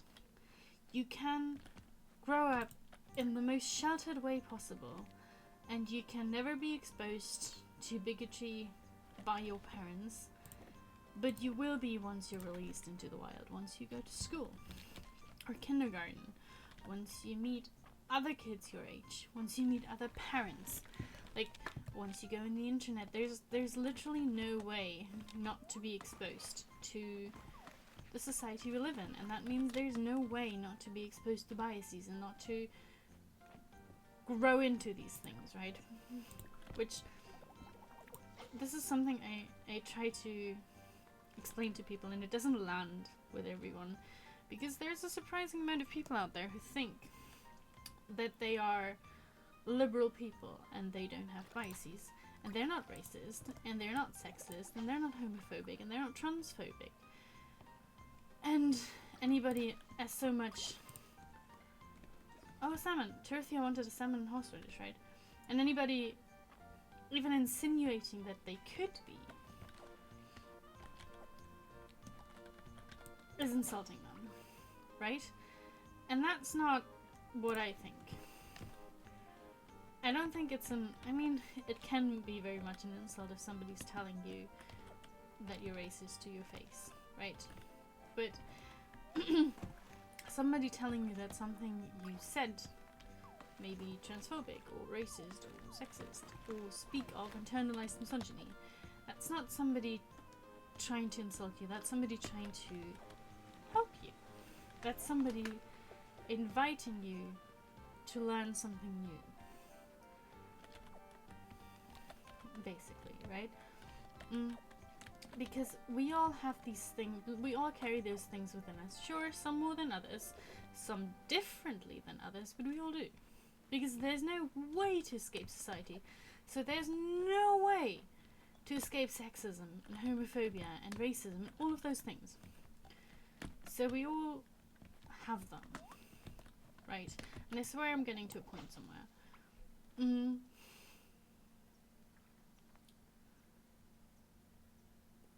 I think what we can do is learn and grow and learn how to identify those things and learn how to be honest enough with ourselves to tell ourselves off when we fall into these traps, right? But I get that that's exhausting as fuck. A paper poncho. Interesting. Right, so we were sitting there and we were... I don't know why I went off on that tangent, actually. Sometimes I don't know what's going on in my brain and it's a struggle. Right, and I was like, well, I was socialized in a female way. Like, everybody around me was like, you're a girl. A doctor looked between my legs when I came out of my mother and was like, oh, you're a girl. So I just had to learn it. And they were like, oh, so it's just something mothers teach their children. And I was like, no, that's not what I meant. My mother never taught me how to do makeup. But other girls at some point started pointing out that I wasn't wearing makeup and that I had a really city face, and why wasn't I doing makeup? Because I'm like, I would look better with makeup on. So I started teaching myself how to do makeup.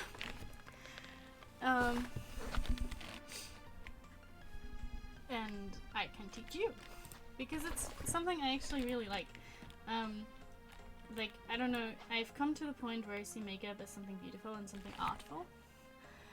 And it is a completely different thing to see your friends starting to enjoy something like that, and to see the euphoria somebody's getting from something that's actually really simple. You just need to know how to do it, you know?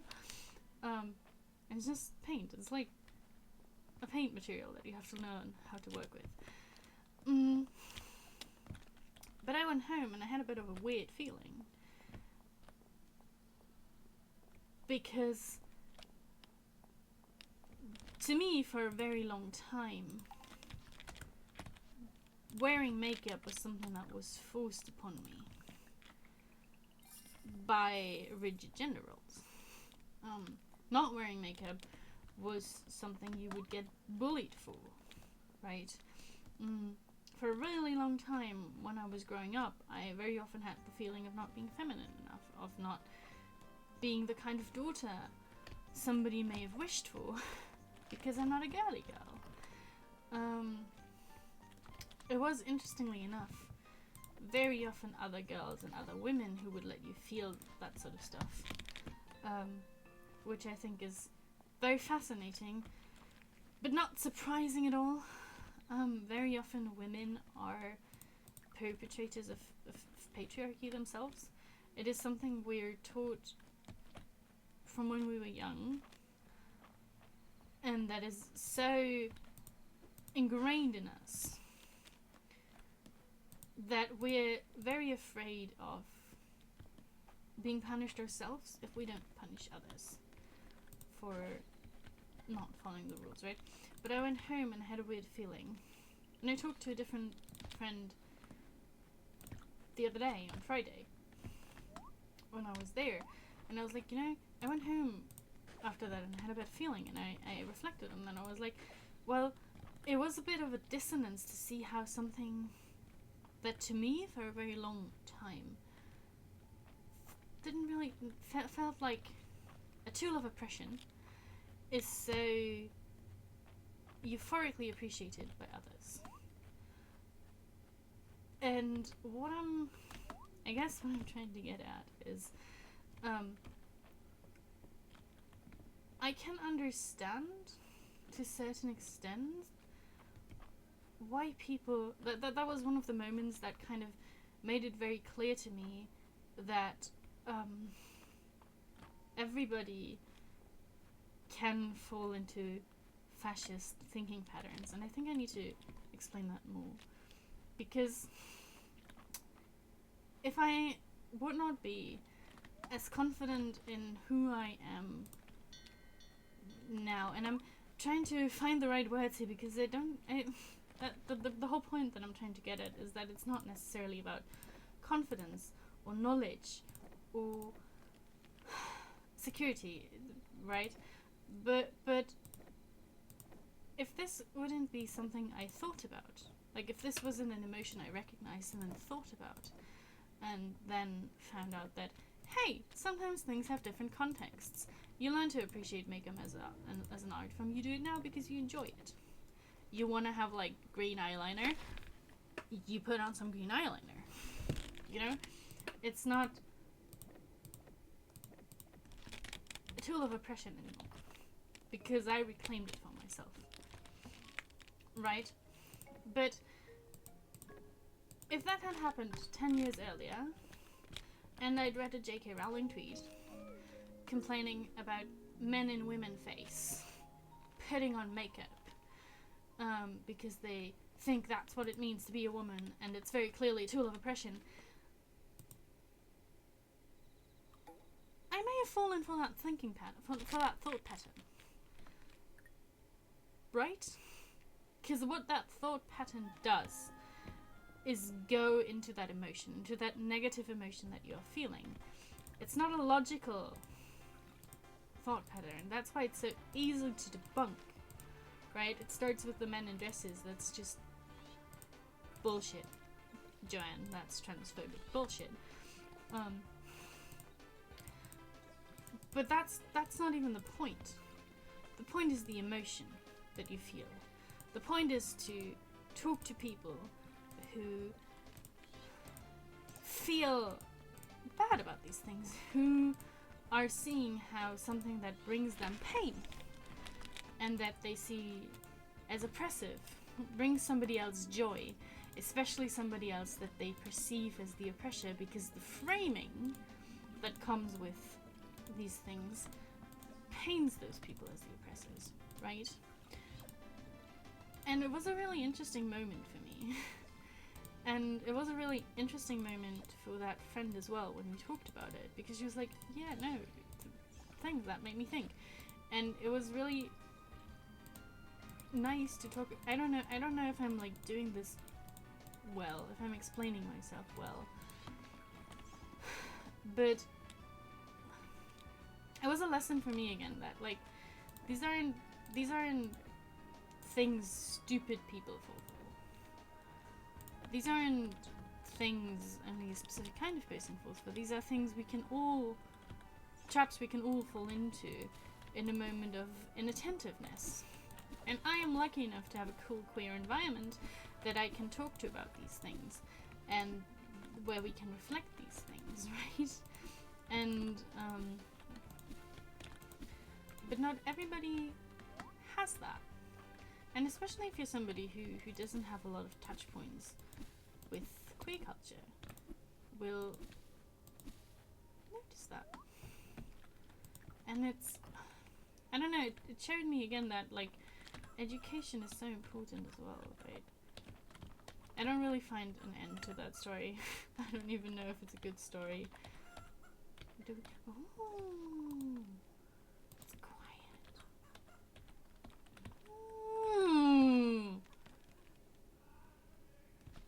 Chicken eggs. I don't even have like a proper way to end the story. It's just I don't know. Lesson of the story, check yourself. You know? Just check yourself every once in a while.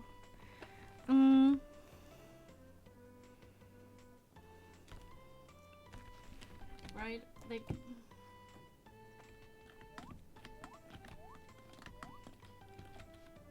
if you think you're safe from fascism and propaganda, you're not. Period.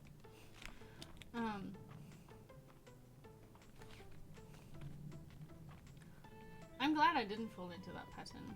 I'm glad I turned into like the feminist killjoy that I did. Right. I'm glad I have I got to know those people. Because they're amazing people, and they, you know.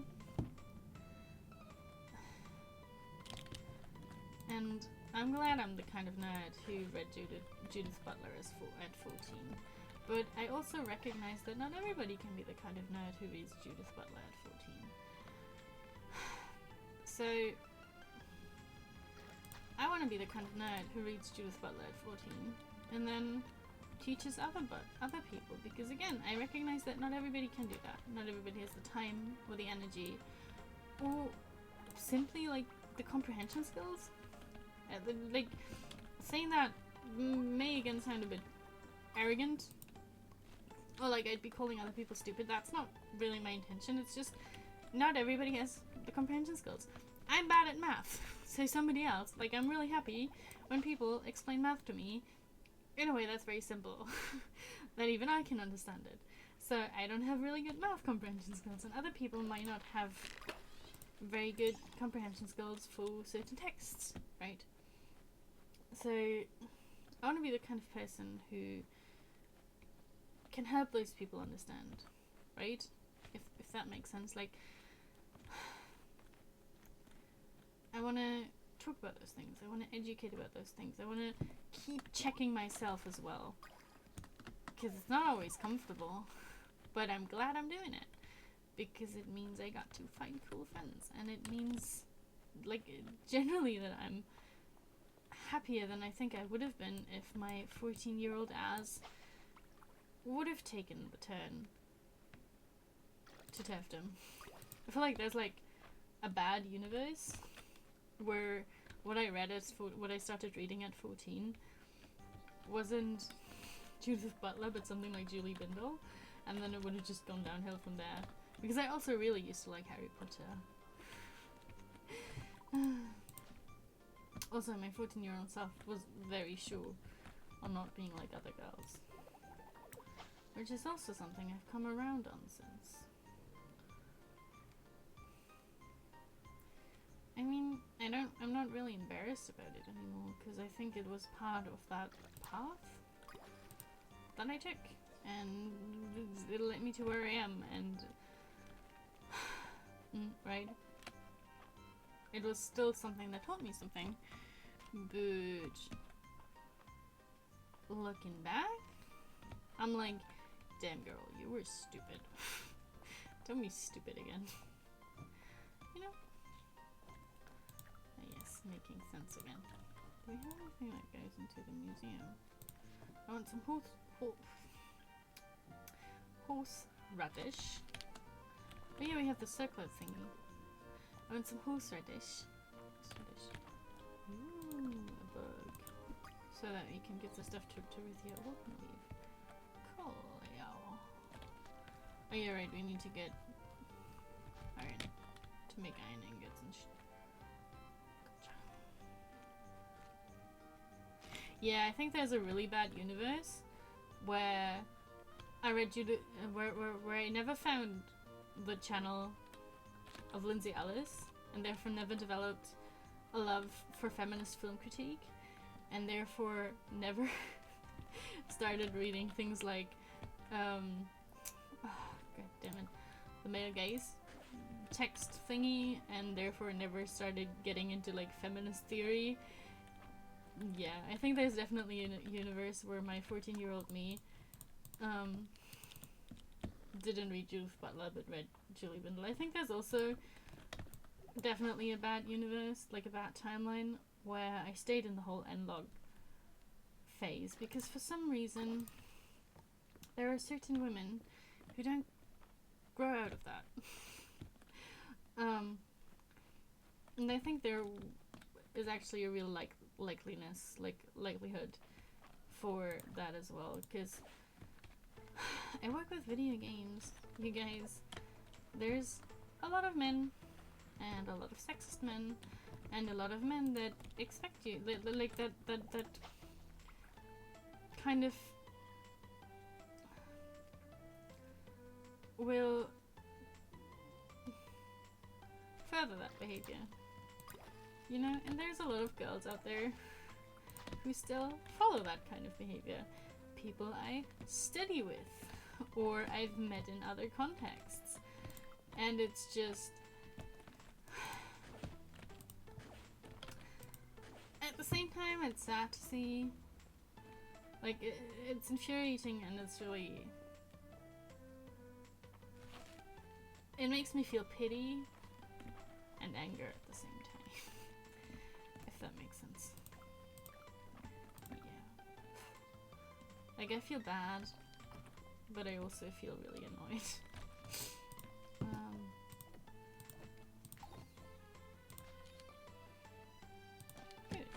Good job, us. But those are like two bad timelines that definitely exist out there.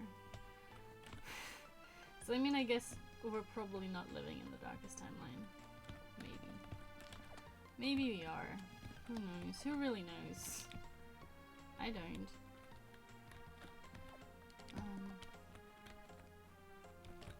But yeah. I don't like to think about that timeline, but I think it would have been a likely possibility. Do you know those moments where you look at things and you get this weird feeling of dread? That's how I feel like when I feel like, really? Space Blue is ready? Yes, we do. Where is Torithia at?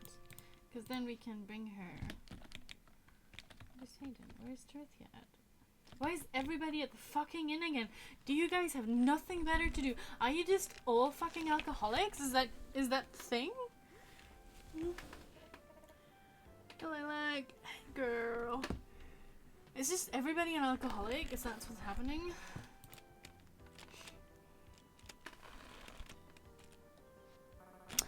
I think it's a goatee. I don't think it's a mustache. It's a goatee that you have to wear when you're committing to being evil.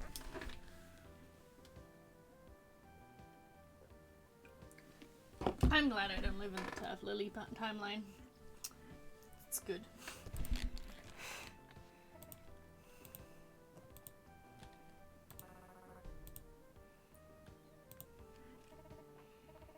I think that's a good thing.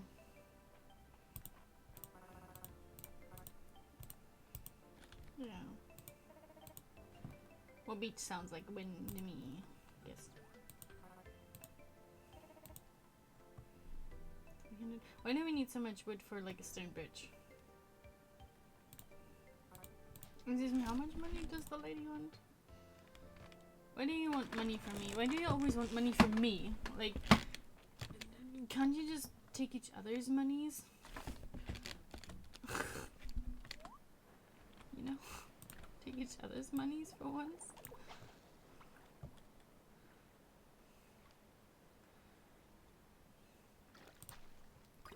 Sardine. Don't want that.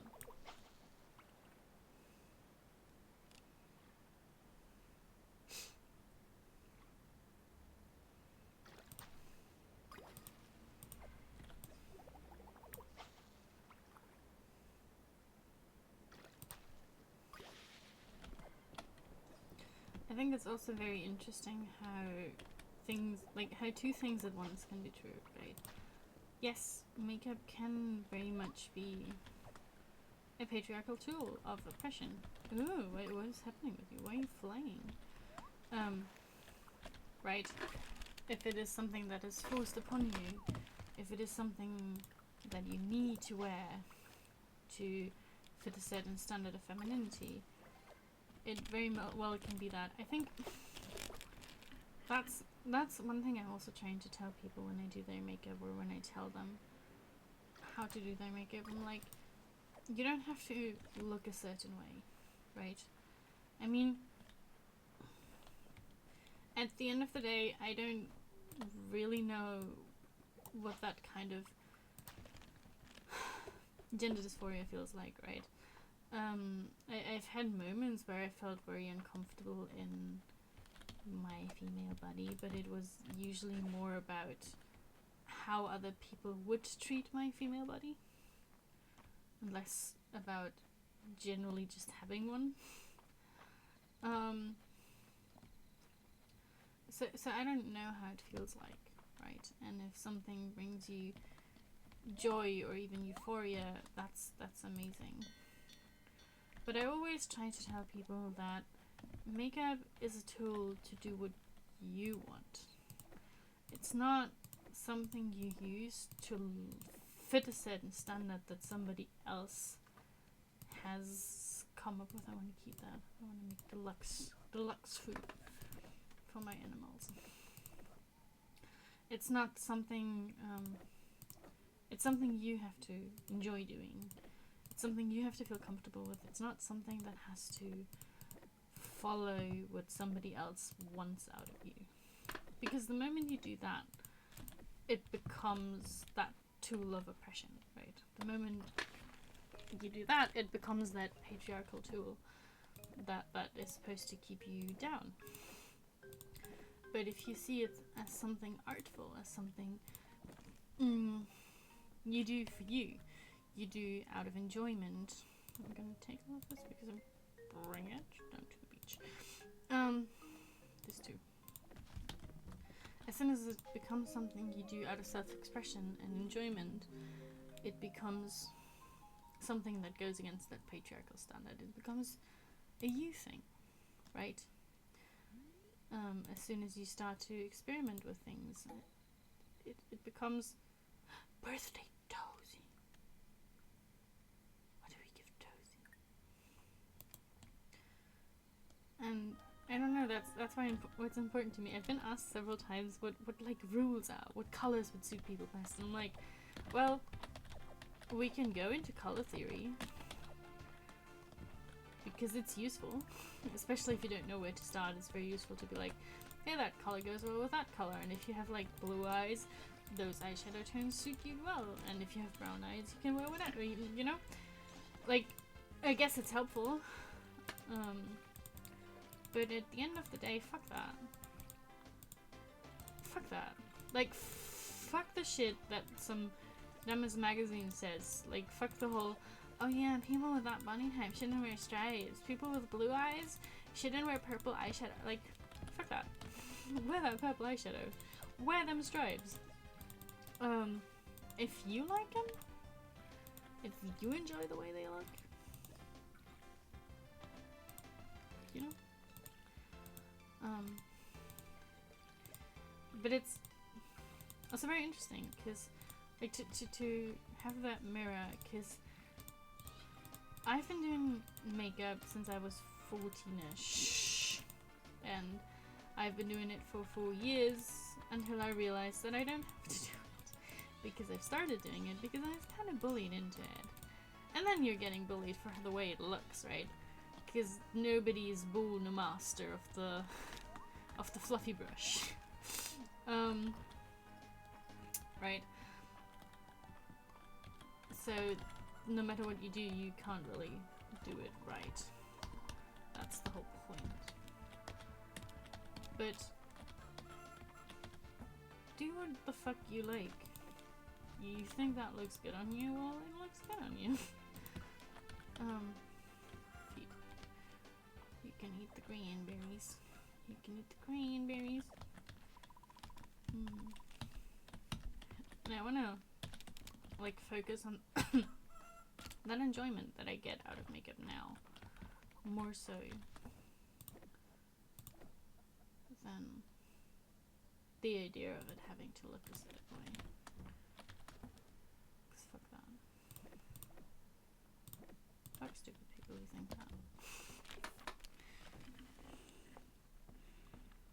Yes, exactly. What makes people look good is feeling confident. True.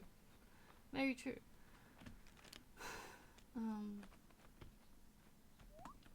Yeah, but like it's an art form. It should never be a chore. It should always be a choice. Right. I don't know. The politics of makeup are complicated. I'm not even like, I'm only half joking. The politics of makeup are indeed complicated. Nice. And we only need one more. Nice. Here we go. Politics of fashion are also complicated. Hey, I have your shit. Nice.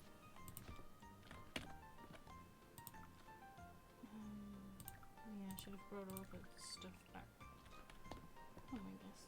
Oh no, that's not what I meant to do. Well, it's fine. Why am I getting so much sugar? What am I supposed to do with all of that sugar?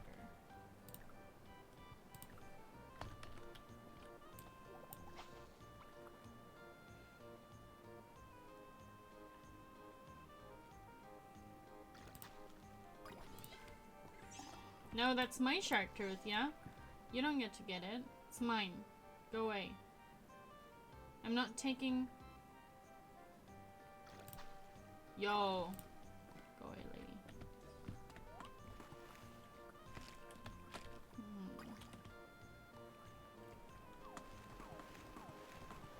Yeah. Quick, tell me a joke. I don't want to think about the bad timeline. I don't want to think about the bad turf timeline.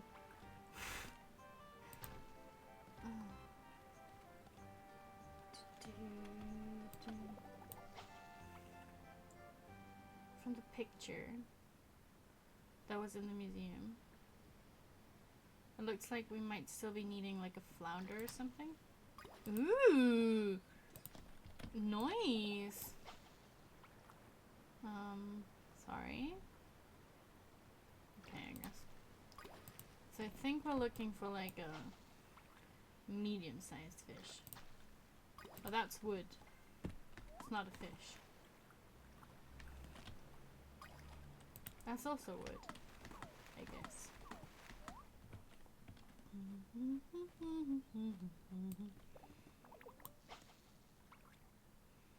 I don't know. Welcome to depressing mumblings of a mad woman.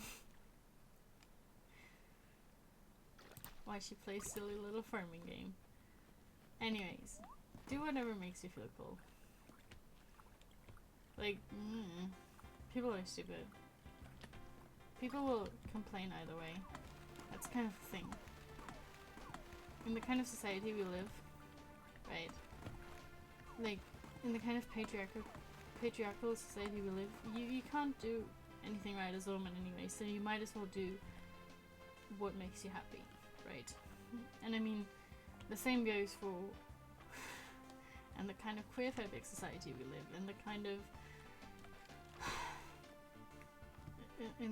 racist society, like, you can't do shit right, so you might as well do shit the way you like to do it, and at least be happy.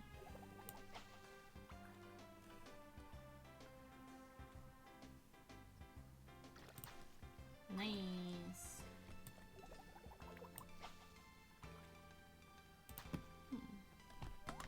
Wanted to bring the wood to the beach as well. Maybe we should do that. Before we make our way to the museum. Existence is resistant at that point. Yeah, I mean, the thing is, everything is political. It is a lesson you learn when you are in another body.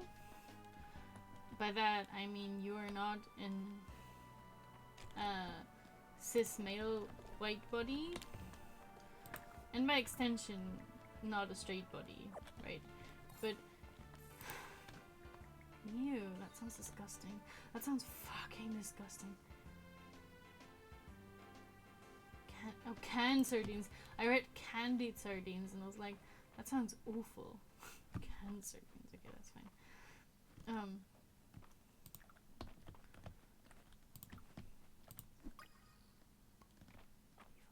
No, but you very, like, when you are, that's the example I have because that's the example I've lived through, right? When you live life in a female body, you very quickly realize that your existence, your mere existence in certain spaces is political. Sometimes that's just going out in your favorite shirt and hot pants. Like, sometimes that's just being 11 years old, wearing the same shorts you wore when you were 10, and now all of a sudden people are telling you that it's appropriate to wear them, inappropriate to wear them, or they're telling your parents that it's inappropriate to wear them and that they should look out for what you wear, right? That was useless.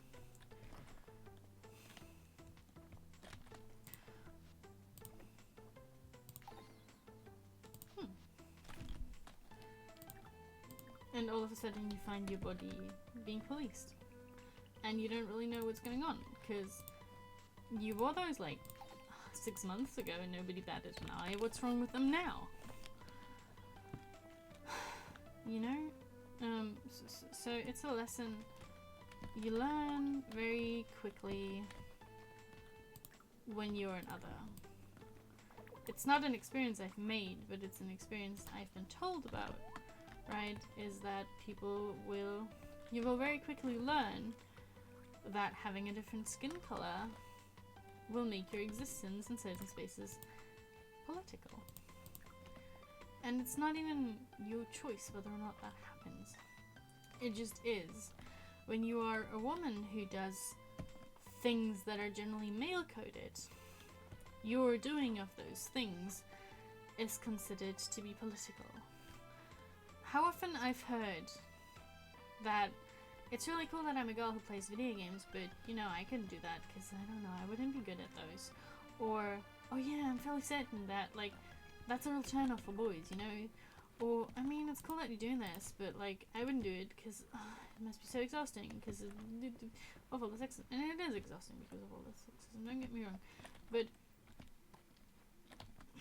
it just comes to show that you are not just, when you're a woman, you're not just somebody who's following their passion, like a man would be. Your existence in this space is other, is different. And everybody will make sure that you know.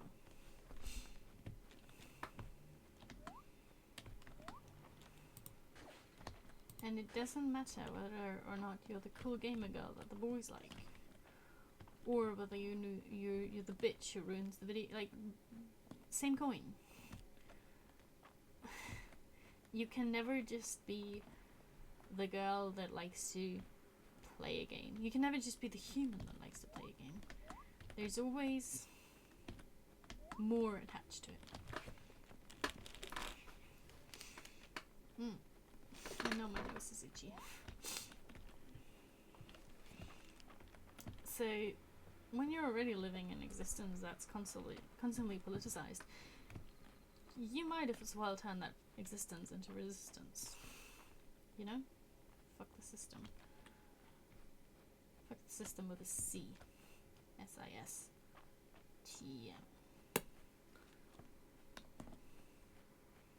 It isn't even that kind of sound. Or did we not... Did I not call you all outside? I'm sorry. I should have done that. Oh, we have oranges. Oranges. Never compare them to apples. They don't deserve that. The amount of stuff we can sell all of a sudden.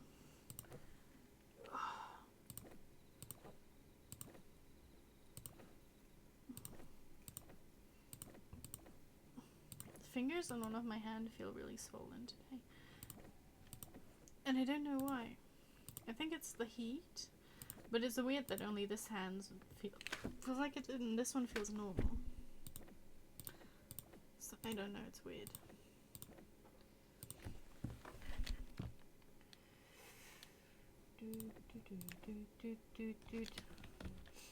Now the oranges are all that is left of my existence. Put the oranges in the box. Put the oranges in the box. I think we're also growing apples. Oh yeah. I wanna murder some trees real quick. A garlic that fell from a tree. That's new. That's refreshing. A garlic. Tree garlic. Cool shit. Getting some tree garlic. I mean, I guess. Tree garlic. I'm gonna keep that because that means I get to make some deluxe food.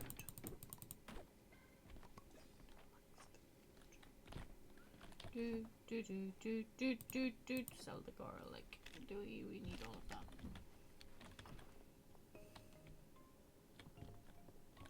It's gonna be sunny again tomorrow. I am praying. No, actually, I don't pray. I'm not into God. But I am wishing very, very deeply for a rain day.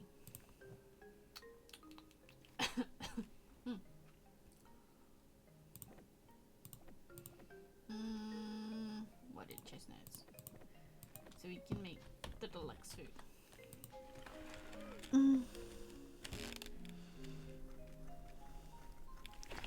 Yeah, I didn't really do anything with this hand. That's the weird thing. But like, it feels weird, like really swollen. I mean, the heat makes my hand swell. It's a thing, but it's weird that it's only one hand that has the issue.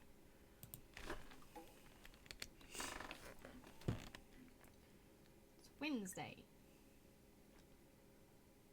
Child of woe.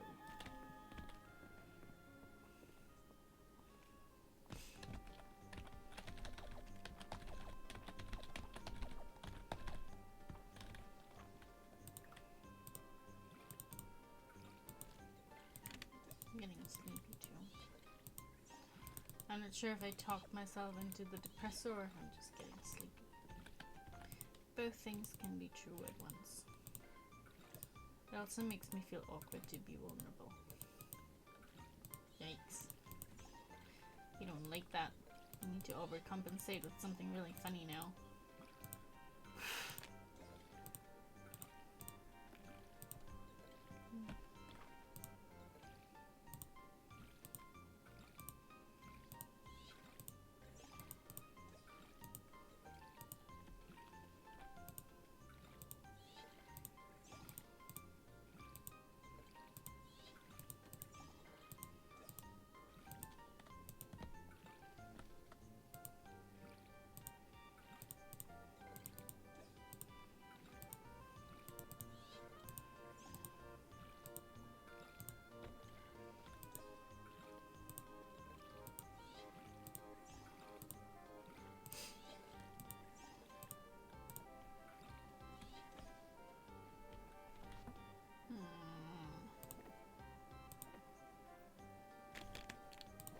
Something else. I don't want to go back. Hello, chickies. How you doing, chickies? How you doing, buddies?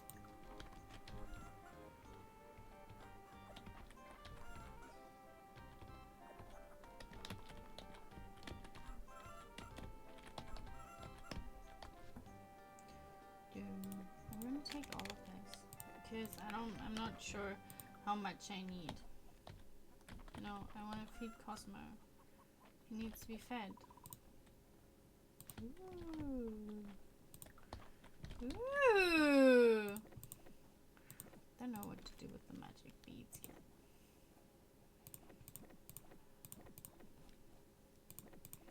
But I want to know. Yeah, I mean, that's true. My right hand does get more movement. I want to start with this and then we can do the bridge. Honestly.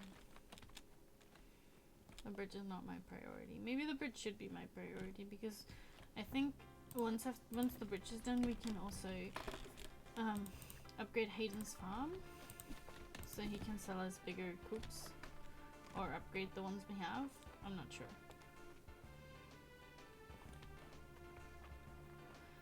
But for like a coop and a barn to be upgraded, we first need to have a coop and a barn. So I think that's good prioritization. I will bring you some once I get some, girl. I don't have any. Do we have new seeds? We do have new seeds. No. What is this? Rice seed on 2 the bar. And what is this? Onion seed.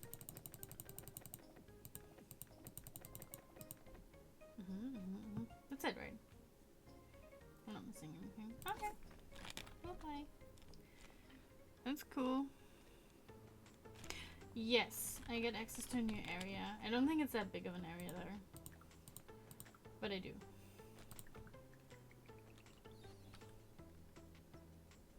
Ooh. I will put that by my college registry.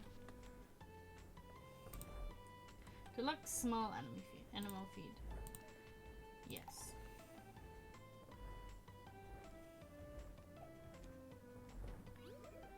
Nice. But I have to decide on who to feed it. I only have one. But I can make the quality animal feed from the others. 4 hours! That's an eternity!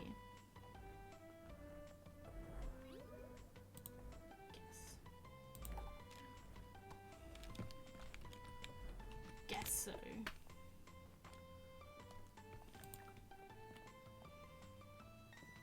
Nerds are doing nerd things, I see.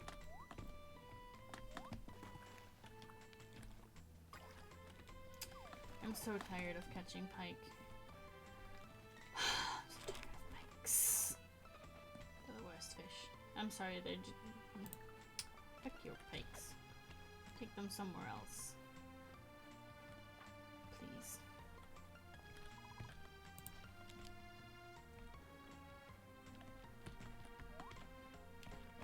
No.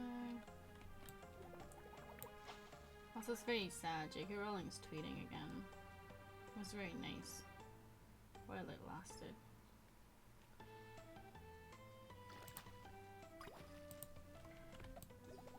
What? Fish looks like it smoked a lot of weed.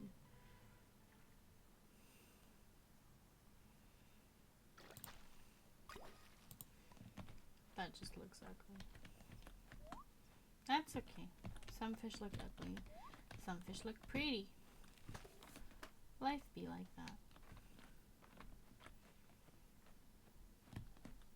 Not everybody can be swan. Some people be frog.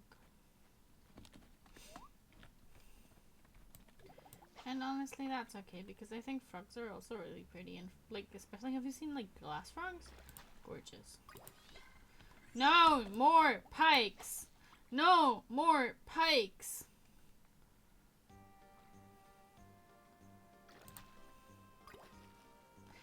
That's on me. I feel like that was on me.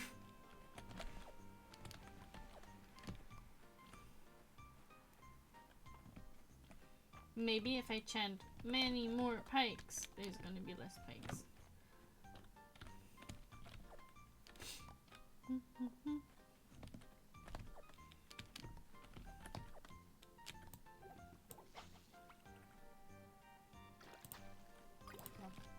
We need to Give that to Juniper again. She likes the frogs. See? That's why it's not always bad to be frog. Sometimes swan like frog.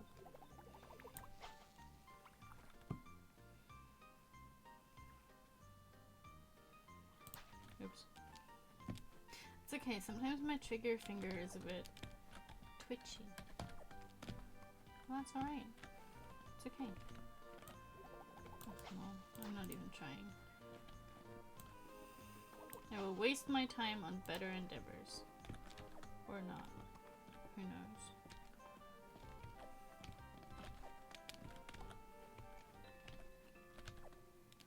I love the way the bell just is like, okay, it's nighttime now. Yeah. Like, I don't know, it's really cool.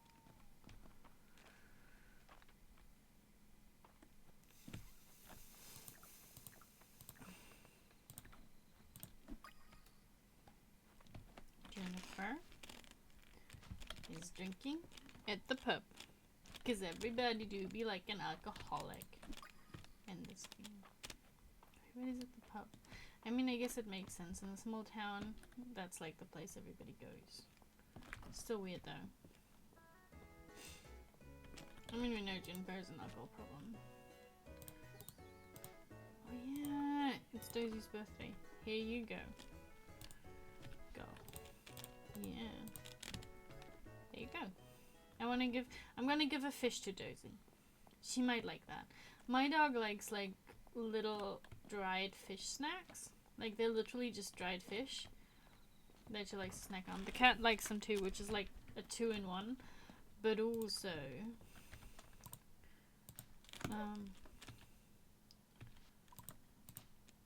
Daisy's a he. I thought Daisy was a girl. Huh. Well, I'm sorry, Daisy, for misgendering you. I feel bad now. Anyways, no, both of them like him, which is good, because, like, you know, you can feed them both with the same snack. It's also bad, because my dog is very greedy and very relentless when it comes to food. So maybe it has happened that she stole a little fish from the cat. It was actually really funny. But I had to be mean. But it was really funny. But I had to be mean about it. Because he was... Uncommon artifact looks good, valuable, shame it can't be opened. I was giving both of them a fish. Her and him. Because both were being nice. So... the problem was that my dog eats stuff a lot quicker than the cat does. Right, she gulps it down. The cat is like, oh, this looks delicious. I'm gonna, like, put it down in front of me really nicely and then just, like, slowly eat it. Because I'm a good boy. So what did my dog do? The moment he, like, she gulped down hers, and the moment his touched the floor, she, like, very quickly snatched it. And it was really funny. Because the cat was, like, preparing it and setting it down in front of him. He was, like, starting to eat. And then the dog went, like, stole it. And he was like, Meow! And looked at me. And it was really funny. But it was also just really, really rude. But so fucking funny, I swear. Like, it was so funny. Like, the reaction. It's just like, Meow. Meow. Did you see that? Did you see what you just did? And I was like, yes. What am I supposed to do? Which is why we now feed the cat on top of his cat tree where the dog can't reach. And then the dumbass throws his food down on the floor. Because he's stupid and also kind of a messy eater. But you know.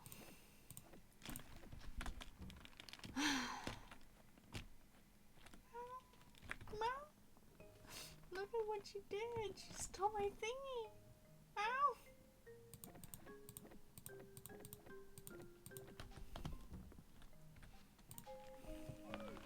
Do we think we do another day? I think we do another day. Oh, it's a rainy day! I didn't even see that. But one more day.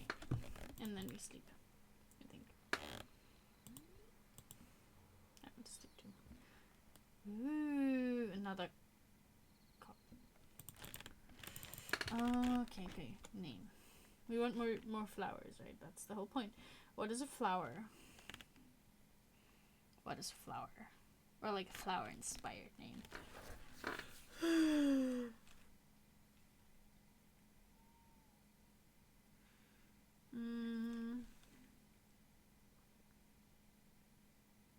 Now those are all girl names. Sunflower Sunny! Oh, Sunny is a good name. Sunflower Sunny. That's a good name. I mean, does it matter if it's a girl or a boy name? Not really, you know, but... Sunny. Like sunflower. That's a good idea. Everybody needs to be fed, and now we have like 2 male chickens.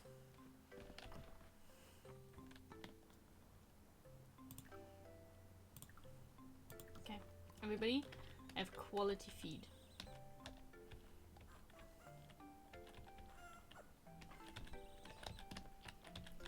I want to know what he, like, does he have a special color when he's a chicken? Or will the special color only show when he turns into, like, a grown-ass chicken?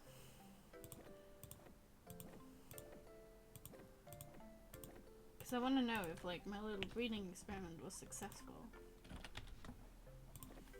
But I guess I'll have to wait with that. I don't want to wait with that, so... I think we can take more food down the mines too, now that we have like more spots open. That doesn't mean that we'll still be fast enough. We'll see about that. We'll see about that. You know? Museum and mines. That's what we do. I wish we were faster. I think you can get ponies. Ponies are one of the barn animals you can get. But,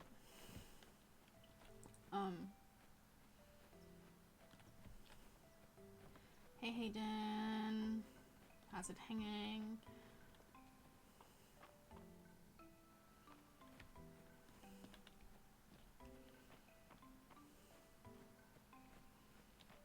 I don't want your water chestnuts. I'm gonna get your wood chestnuts later. When I have more time and space. Because that way... Do we? Yeah, we do have something. Here you go, bye. Because... What was I saying? Oh yeah, then we can make more quality animal feed. For quality animals.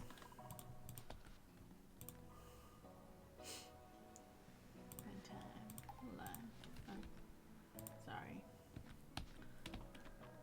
Is it just me, or do these just get better very slowly? Like, maybe it's just me. Ameliorate. Level up. In a very slow fashion. I forgot that the ice mine had a different theme song. But I don't mind it.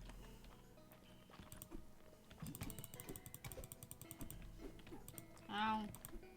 Stop it. Oh, I hate those. I have to plan those, and that's what I don't like. You know? I have to time them. Shoot me. Shoot me! Shoot me! Yeah. Shoot me again. See? Nice. Bye. Bye, bitch. That was very easy, and I made no mistakes. Absolutely zero mistakes. None. Like the queen that I am.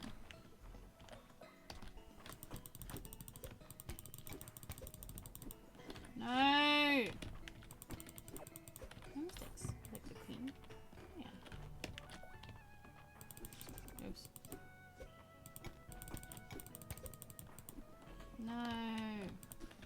Eat it. Stay away from me. Away from me.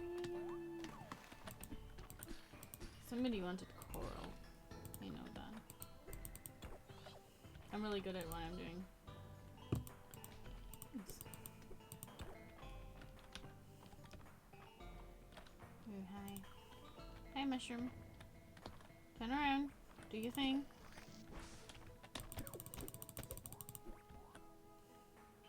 Do your thing.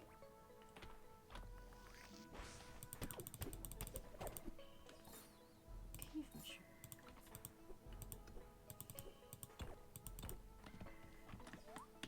It's okay. We'll get better.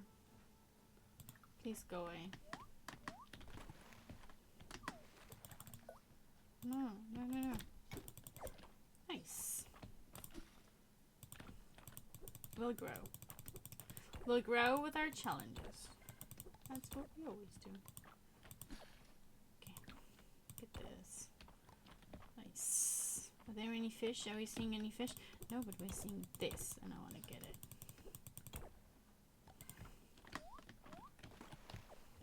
It's the undersea weed. Oh, that's how we get it. Okay, gotcha. No. I don't want to deal with you.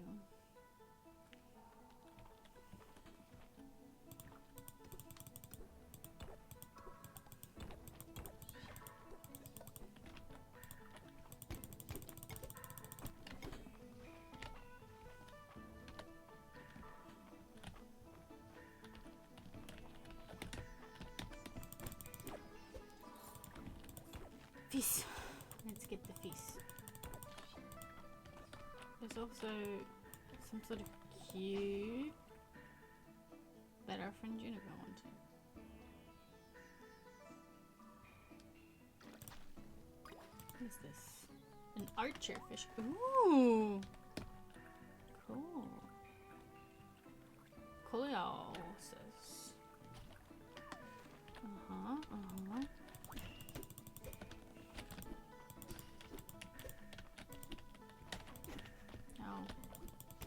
I mean, you know what I'm. Oh, fuck. Yes. Switch off. Ugh.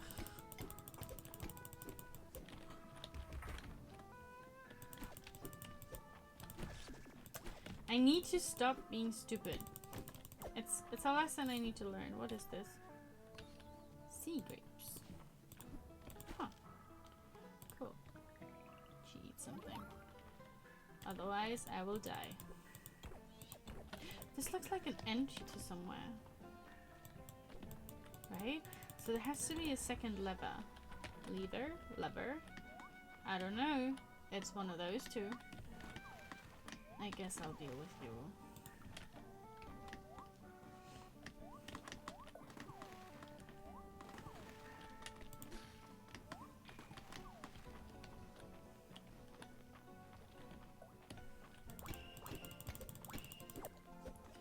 Doing some good critting. I like it.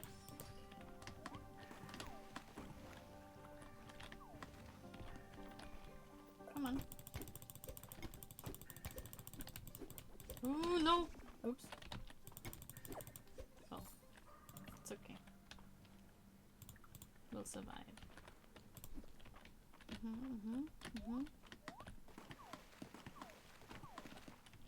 Come on, bring it. Bring it! Okay, I'll just murder you. The old-fashioned way.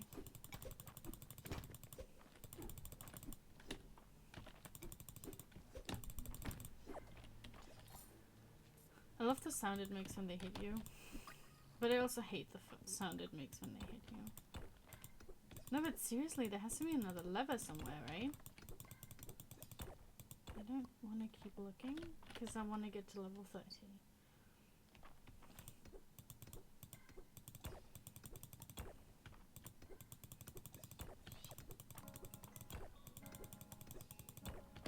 Before the day runs out. So. Ooh, I like that. That's a cool thing. That's a thing I want. Oh, hi.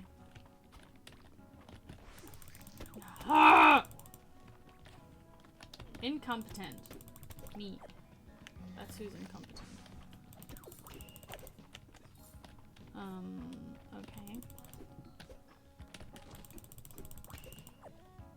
Interesting. Monster horn. Nice. No, no, no, no, no, no, no! I'm a silly little goose. And I get kicked in the caboose. As I deserve to be. You want this fist?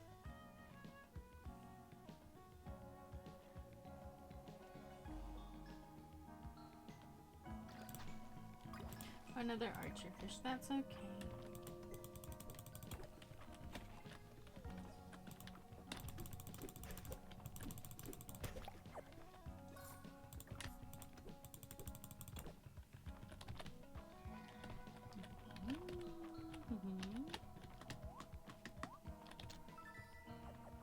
Nice, another mana potion. Good. Things we need.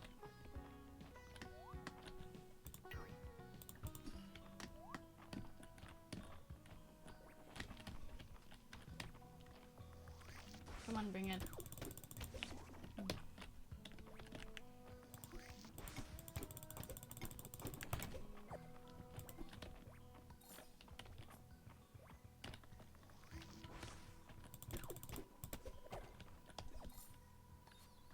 Mind muscles. Lots of cool shit we are finding. I like that. Let's take all the iron ore we can get though. And go down to level 30. 30. Flatty 30. Oh, good lord. No, please stop. I just want the iron. Fuck. I maneuvered myself in into a bit of a pickle. Is there anything here that we'd want? Not really, because time is also getting really low and like. But hey, we made it deeper down into the mines. That's good. Learn this. Bring some stuff into the museum, then go home. I think it was a successful day.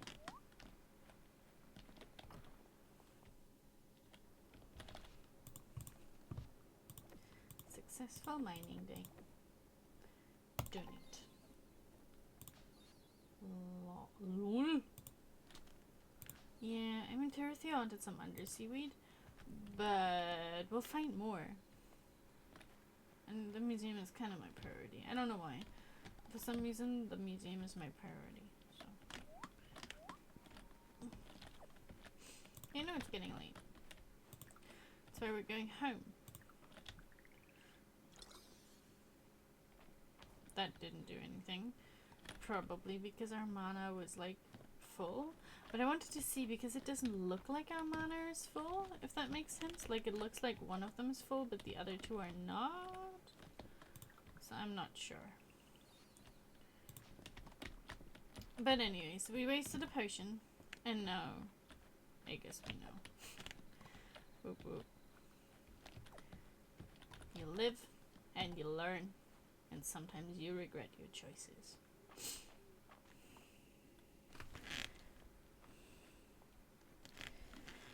Maybe. I don't know. I also get like nice things for the museum. And I mean the quests don't run out, so it doesn't really matter.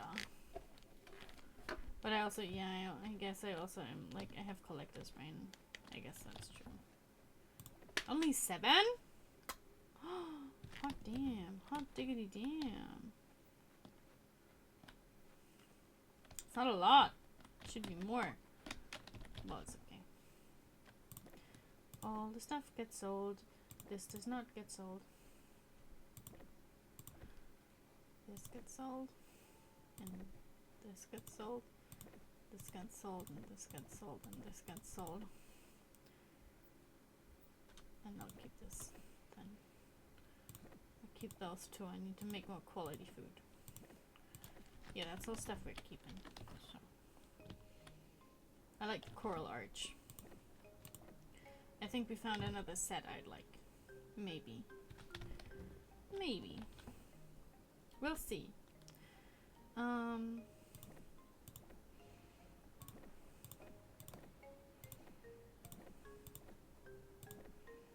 need to check how many of those Celine wanted. I think Celine wanted them. I'm also giving that to Juniper. I don't think it's important to keep them.